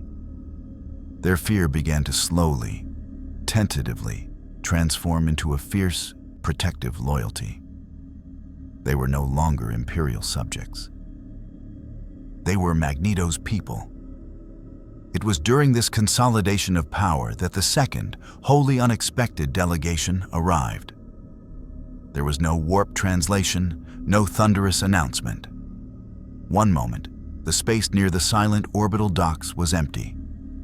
The next, a sleek, impossible vessel of living metal hung in the void, its geometry so perfect it hurt to look upon. It made no aggressive moves, issued no hails. It simply waited. Magneto felt it. It was a presence in the electromagnetic spectrum like nothing he had ever encountered, a perfectly ordered, crystalline structure that sang a silent song of absolute control over matter. It was alien, but it was not organic. It was a machine intelligence of a scale and sophistication that made the Mechanicus look like children playing with rocks. A pinpoint teleportation beam, green and silent, deposited a single figure in the plaza before Magneto. It was a construct of polished, mercury-like metal, humanoid in shape, but moving with an unnerving, fluid grace. It carried no weapons. Its face was a smooth, featureless orb, but it spoke with a voice that was the chiming of bells and the grinding of tectonic plates. And we have observed. Magneto raised a hand, ready to reduce the construct to slag. Observed what? The disruption of the Old One's failed experiment, the weakening of the cycle of consumption and decay. You are an anomaly, a variable not accounted for in the great work. Identify yourself. We are the messengers of the Silent King. We are the Necrons. And we offer you a proposition, not as a servant to a master, but as one power to another. The name meant nothing to Magneto, but the presence of the being before him was undeniable. This was a technology that had transcended the crude reliance on the warp or faith. This was science perfected. Speak, Magneto commanded. But the galaxy is sick. It is infested with the psychic residue of the Old Ones, with the chaotic filth of the warp, and with the transient, fleshy civilizations that rise and fall like bacteria. The Imperium is the latest, most virulent strain of this sickness. You are attacking the symptom. We offer you the cure. The Necron emissary gestured, and a holographic map of the galaxy appeared between them, far more detailed than any Imperial cartograph. It showed the Astronomicon as a sickly, pulsing wound, the Eye of Terror as a festering sore, the Tyranid hive fleets as a consuming plague. Was. The Triarch has judged the current galactic paradigm a failure. The time for the Great Awakening is at hand. The time for the final restoration of order is nigh. You possess a power that is elegant. It bypasses the clumsy manipulations of the warp. You could be a key instrument in the final silencing. You want me to help you wipe out humanity? Magneto stated, his voice cold. We want to restore the galaxy to a state of pure physical law, to cleanse it of the psychic pollution that makes it unstable. The fleshy races are inherently tied to this pollution. Their removal is a necessity, not a vendetta. Join us. Your control over the physical universe would be amplified beyond your comprehension.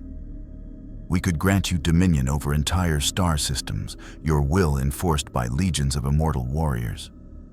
You would be a lord of a new, clean, eternal reality. The offer hung in the air, immense and terrifying.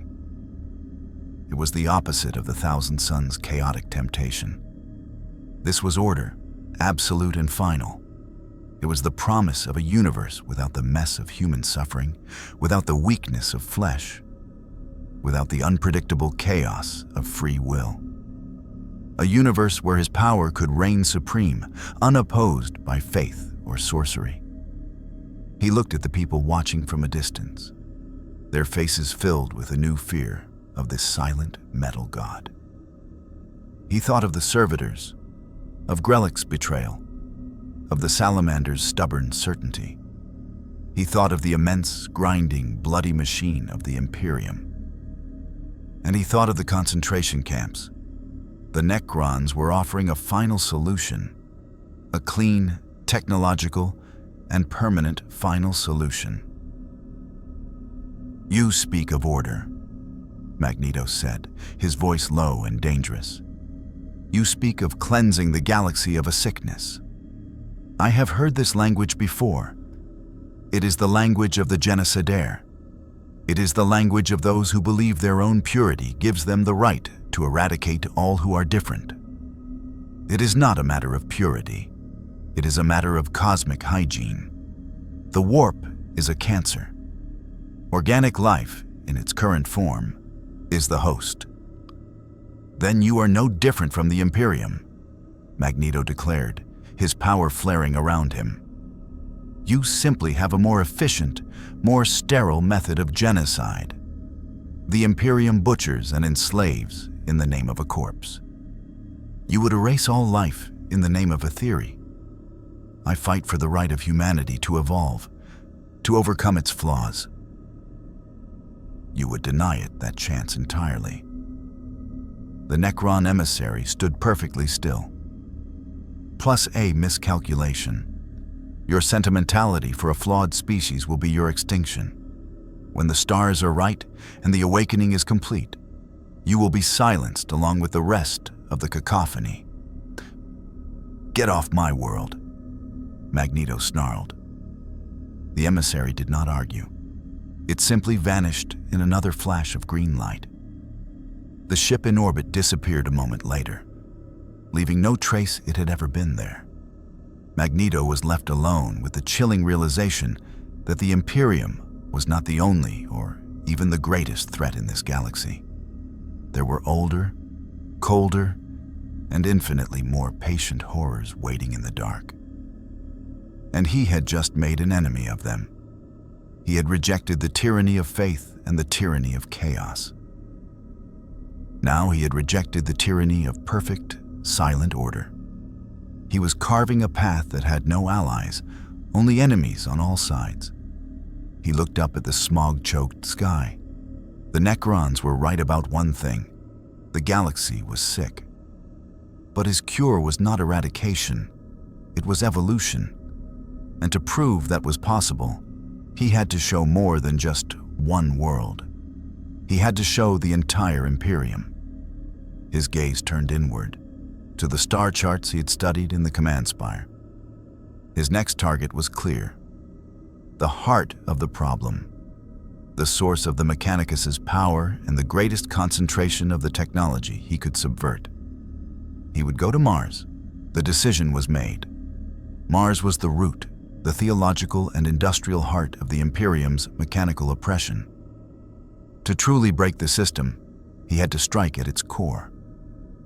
But Magneto was no fool. A direct assault on the sacred red planet would be suicide. Even his power had limits against the concentrated might of the entire Mechanicus, the orbital defenses of the Sol system, and whatever ancient horrors slept beneath the Martian soil. He needed a weapon, not an army, but a key. He found it in the deepest archives of Metallicus Prime, in a sealed vault that had survived the upheaval. The data was fragmentary, classified under the highest levels of Mechanicus secrecy, but it spoke of a project known as the Akashic Reader, a device rumored to be capable of interfacing directly with the planetary noosphere of Mars itself. It was a theoretical construct, a relic of the dark age of technology that the Mechanicus had sought to replicate for millennia. With it, one could potentially access every piece of data, every secret, every schematic stored in the Martian data tombs simultaneously. It would be like holding the collective consciousness of the machine god in his hands. The record suggested the only known prototype was sealed in a fail-safe vault beneath the arcologies of Mundus Oculum, a major forge moon orbiting the gas giant Jupiter. It was the perfect target, less defended than Mars, but holding a prize that could make Mars vulnerable. His departure from Metallicus Prime was a quiet affair. He stood once more in the central plaza, the population he had liberated gathered before him.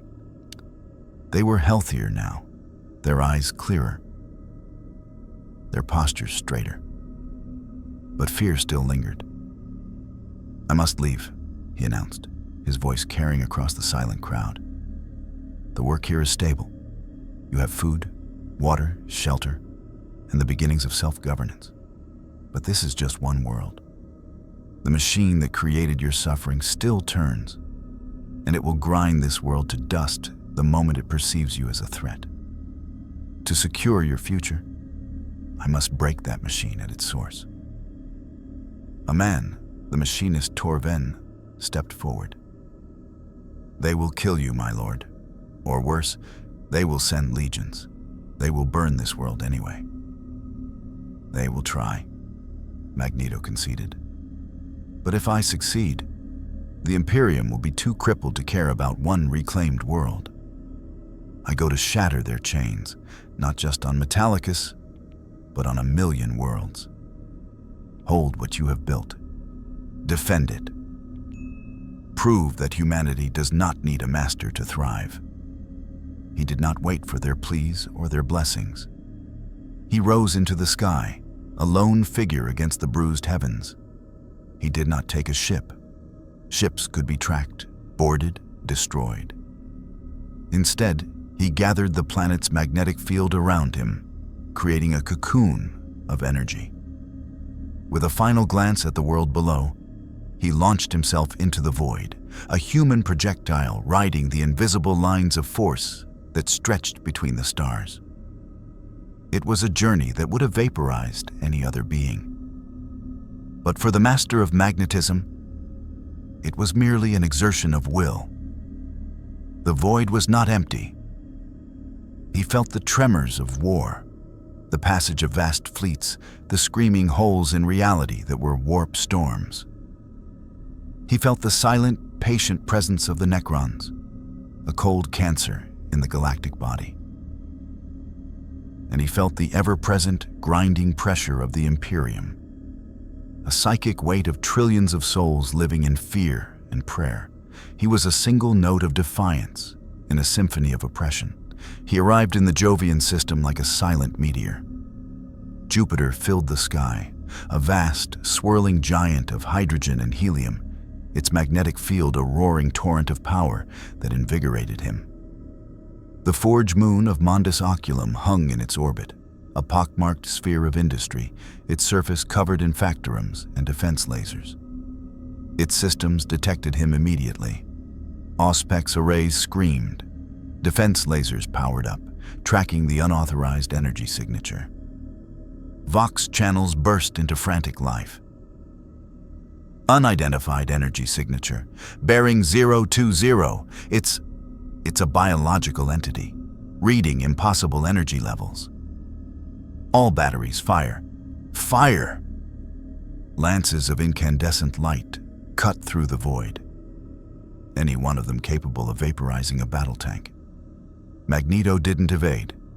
He extended a hand, and the lasers bent, their photons twisted by the intense magnetic fields he projected. They curved around him, splashing harmlessly against the void shields of the moon's own orbital platforms.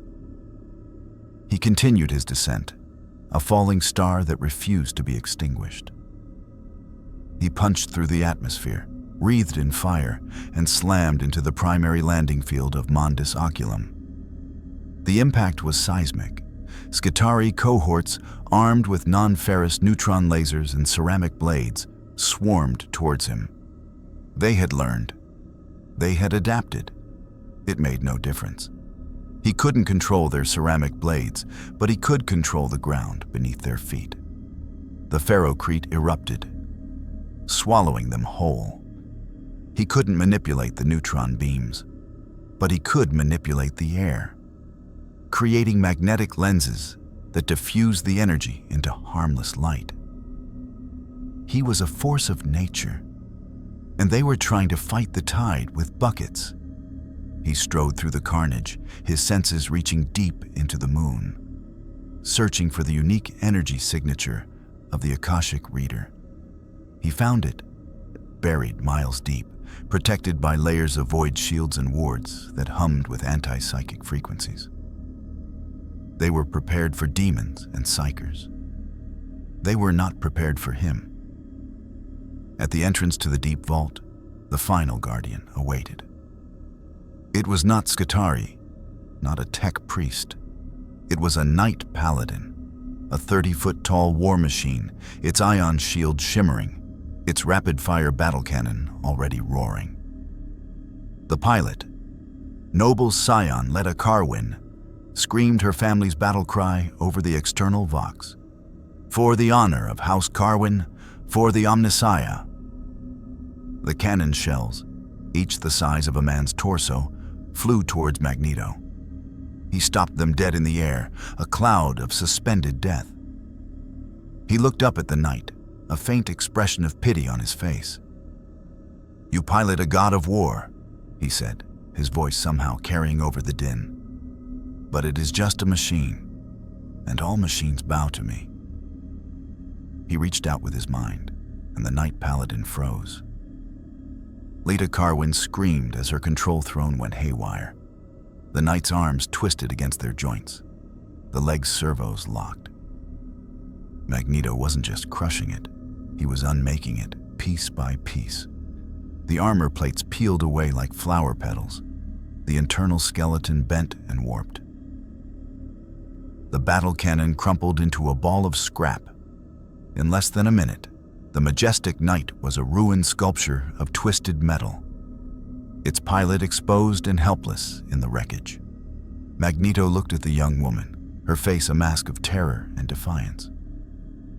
"Your machine is gone," he said. "Your faith is broken. Remember this moment. The old gods are falling." He left her there, weeping amidst the ruins of her family's honor, and approached the vault door. It was adamantium, 10 feet thick, inscribed with sacred binary and sealed with genetic locks. It was designed to withstand siege for 1,000 years. Magneto placed his hands on it and pushed, not with physical strength, but with will. The molecular bonds of the adamantium strained, then shattered. The door did not open. It disintegrated into a fine, metallic dust. Inside, on a pedestal in the center of a sterile chamber, sat the Akashic Reader. It was deceptively simple, a silver circlet inset with a single, pulsating crystal. It hummed with a potential that he could feel in his very bones. As he reached for it, a final, desperate defense activated. Hololithic projectors flickered to life, and the ghostly image of a figure appeared, an old man in red robes, his body more machine than flesh, his single organic eye burning with cold, ancient intelligence. "Psi and Belisarius call, plus." The voice was a dry rasp, layered with the whirring of cogitators. "So you will not take that which you cannot comprehend." "An echo," Magneto observed. "A recording. You cannot stop me." "Pa, this is not a threat. It is a warning. The Akashic Reader is not a tool. It is a test." The ancients who built it understood that some knowledge is too terrible to be held by any one mind.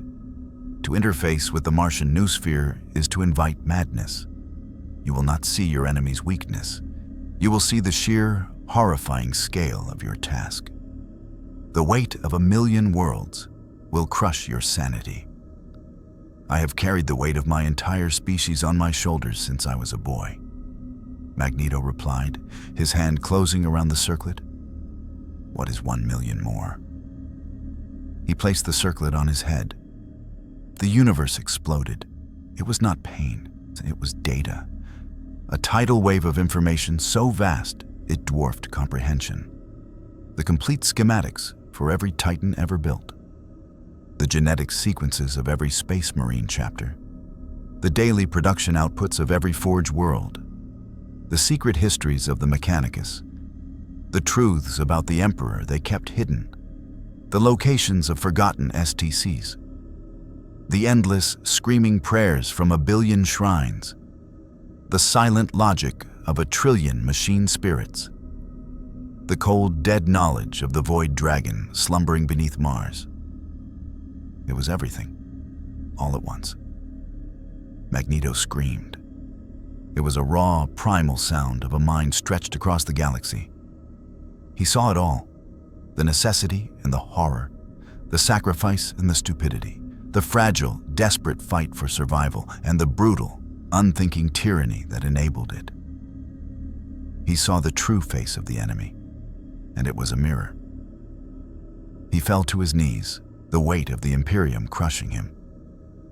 Call's hologram watched, impassive. "Plus, I told you. No mind can bear it, not even mine. Plus, but Erik Lehnsherr was no ordinary mind. He was a survivor of the Holocaust. He had rebuilt his body from atoms. He had fought gods and won. He had held the fate of worlds in his hands and made the hard choices. This was just another cage, and he had spent his life breaking cages.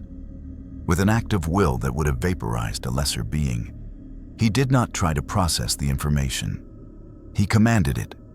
He forced the tidal wave into a river, the river into a stream. He bent the collective knowledge of Mars to his will, searching for one thing, the one vulnerability that his power could exploit. And he found it. Deep in the Martian core, intertwined with the planet's own magnetic field, was the nexus of the noosphere, the central conduit through which all Martian data flowed. It was protected by every physical and arcane defense imaginable. But it was, at its heart, an electromagnetic phenomenon.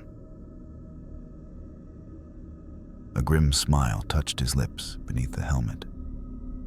He removed the circlet, the psychic backlash slamming into the chamber walls and shattering them.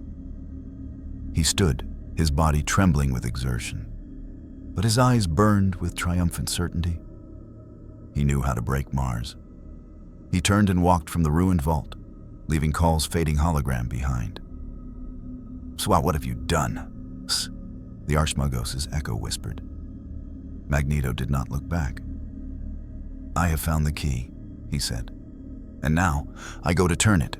Magneto emerged from the ruins of the Mundus Oculum vault not as a conqueror, but as a man who had stared into the abyss of an empire and learned its true name. The Akashic Reader had shown him the terrifying totality of the Imperium, not as a monolith, but as a dying, feverish beast, lashing out in every direction, its every atrocity born from a bottomless well of fear. He saw the hive worlds choking on their own population, the guard regiments sent to die for a mouthful of dirt, the silent, screaming agony of a species pushed to the brink.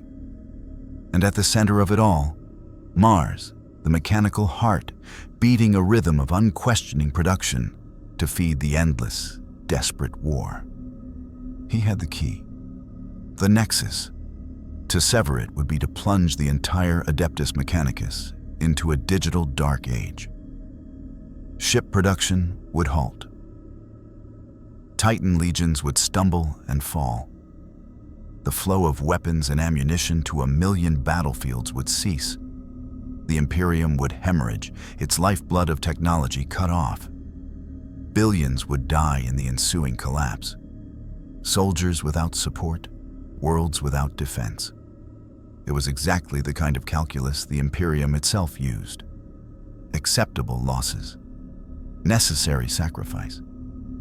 He stood on the surface of the Forge Moon, the colossal sphere of Jupiter dominating the sky. He could feel the Martian nexus from here, a faint, constant hum in the background radiation of the system, a golden thread of data woven into the fabric of reality. All he had to do was pull it. He raised his hands, ready to channel the combined magnetic might of Jupiter and its moons into a single, system-killing pulse. He would burn out the nexus, and with it, the technological supremacy of the Imperium of man. But he hesitated. The memory of the Akashic Reader flooded back, not as a wave of data, but as a gallery of faces, not just servitors and slaves, but a grizzled Imperial guardsman holding the line against a Tyranid swarm with his last lasgun charge. A Salamander's space marine carrying a child from a burning hab block. The crew of a freighter braving the warp to bring food to a besieged world. They were all part of the same broken system, but they were not the system itself. They were people, doing what they thought was right to survive another day. To burn the Nexus was to kill them all. It was to become the very thing he had sworn to destroy. A man who decided the fate of billions with a gesture, who justified genocide with a noble cause. He saw the ghost of Charles Xavier in his mind, his oldest friend and fiercest opponent. There is a better way, Erik. There is always a better way. Is there, Charles? Magneto whispered to the void. In this universe, is there any other language but violence? He knew the answer. The Imperium understood only strength, but strength could be demonstrated without annihilation. He changed his target. Instead of reaching for the Nexus, he reached for the comms. Every Voxcaster, every astropathic relay, every picked screen in the Sol system and beyond. He tapped into the Astronomicon itself, using its immense psychic beacon as a carrier wave. His voice would be heard from Terra to the furthest reaches of the galactic rim. People of the Imperium, his voice boomed, resonating in the minds of trillions. From the highest Lord of Terra to the lowest menial. I am Magneto. On Terra, the High Lord scrambled. On Mars, the Fabricator General initiated emergency protocols. On 1,000 warships, crews stared at their Vox units in disbelief. For too long, you have been told that your suffering is necessary, that the lobotomization of your brothers and sisters into servitors is a holy duty, that your children must work until their bodies break so that the Emperor's wars may continue. I have walked your forge worlds. I have seen the truth. This is not necessity. This is a choice made by those in power to maintain their power. He showed them. Using the knowledge ripped from the Akashic Reader, he broadcast the evidence. The hidden cost of servitor conversion. The planned obsolescence built into Imperial tech to ensure perpetual dependence. The secret histories of the Mechanicus that proved they hoarded technology to maintain control. He showed them Metallicus Prime, not as a conquered world, but as a freed one. Its people well-fed, its factories repurposed for their benefit, its servitors given peace. You are told the Imperium protects you. I ask, from what? From the Xenos? The heretic? The demon? I have faced these threats. I have rejected the temptations of chaos and the cold logic of the Necron. And I tell you now, the greatest threat to humanity is the system that grinds it into dust. The Imperium does not protect you. It consumes you. On the bridge of the absolute certainty, now stationed near Jupiter, Inquisitor Covenant listened, his face ashen. He's not attacking. He's preaching. The Emperor protects, a junior officer shouted, but his voice was uncertain. Does he? Covenant murmured, looking at the images of the liberated Metallicus Prime now flashing across their screens. Or do we just tell ourselves that to justify the horror? Magneto's voice grew in power and conviction. I do not ask you to bow to me. I do not ask you to worship a new god. I ask you to look at the chains around your wrists and see that you hold the key. You outnumber your masters 1,000,000,000 to 1. The strength of the Imperium is not in its titans or its battleships. It is in your labor. Withhold it. Demand better. The technology exists to feed you, to house you, to free you from endless toil. It is being withheld, not because it is necessary for your survival, but because it is necessary for your control. He then delivered his ultimatum, not to the people, but to the powers that be. Lords of Terra, Fabricator General of Mars, I have the power to shatter your fleets where they stand, to crush your titans into scrap, to silence your Astronomicon and plunge your empire into a darkness from which it will never emerge. I choose not to. I choose to give you a choice.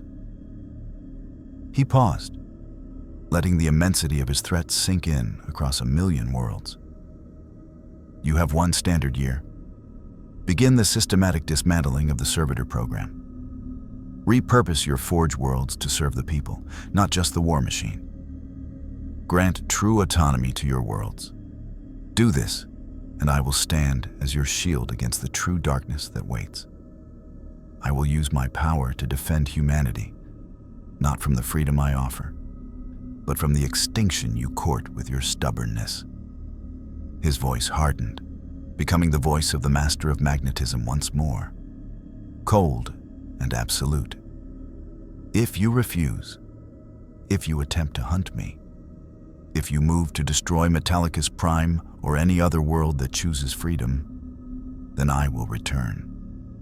And I will not come with words. I will tear the metal heart from your empire and show you the void that beats within. The age of unquestioned tyranny is over. The age of humanity has begun. The transmission ceased. The silence that followed was more profound than any explosion. Across the galaxy, trillions of people had heard a voice that was not a prayer, not a command, but a challenge. A heretic had not threatened them with death, but had offered them a vision of life. On Mars, the Fabricator General and his council were in an uproar. The threat was unprecedented, the exposure catastrophic. On Terra, the High Lords debated exterminatus, crusades, and assassination. But in the hab blocks, in the factorums, on the troop ships, a different conversation was beginning. A dangerous, hopeful, treasonous conversation. Magneto stood alone on the moon, the weight of his decision upon him. He had not won. He had not lost. He had simply changed the game. He had introduced the most dangerous weapon of all into the grim darkness of the 41st millennium. An idea. He had not destroyed Warhammer 40K. He had given it a choice. Magneto's journey through the Imperium did not end in a climactic battle or a decisive victory. It ended with a question hanging over the galaxy, a challenge to the very foundation of Imperial truth. He had demonstrated the power to back his words. Rejecting the temptations of chaos and the cold order of the Necrons to walk a solitary, perilous path. He proved that the Imperium's greatest weakness was not its enemies at the gate, but the quiet, desperate hope festering in the hearts of its own citizens. The story of what if Magneto destroyed Warhammer 40K is not one of physical destruction, but of ideological demolition. He did not shatter planets, he shattered certainty. By exposing the rot at the core of the Mechanicus and offering a tangible alternative on Metallicus Prime, he became more than a rebel or a heretic. He became a symbol. The Imperium, built on the unshakable foundation of there is no other way, now had to contend with a being who not only claimed there was, but who had the power to make it a reality. His ultimatum creates an impossible dilemma for the powers of the galaxy. To comply is to admit heresy and begin the slow unraveling of their own authority. To refuse is to risk a war against an enemy whose very existence undermines their doctrine. And in the shadows, the other factions, Chaos, the Necrons, the Tyranids, watch, waiting to exploit the sudden, profound instability in a regime that had endured for 10,000 years. Magneto did not destroy the 41st millennium. He forced it to evolve, setting the stage for a conflict not of armies, but of souls, where the future of humanity would be decided not by a god emperor, but by the choices of ordinary people.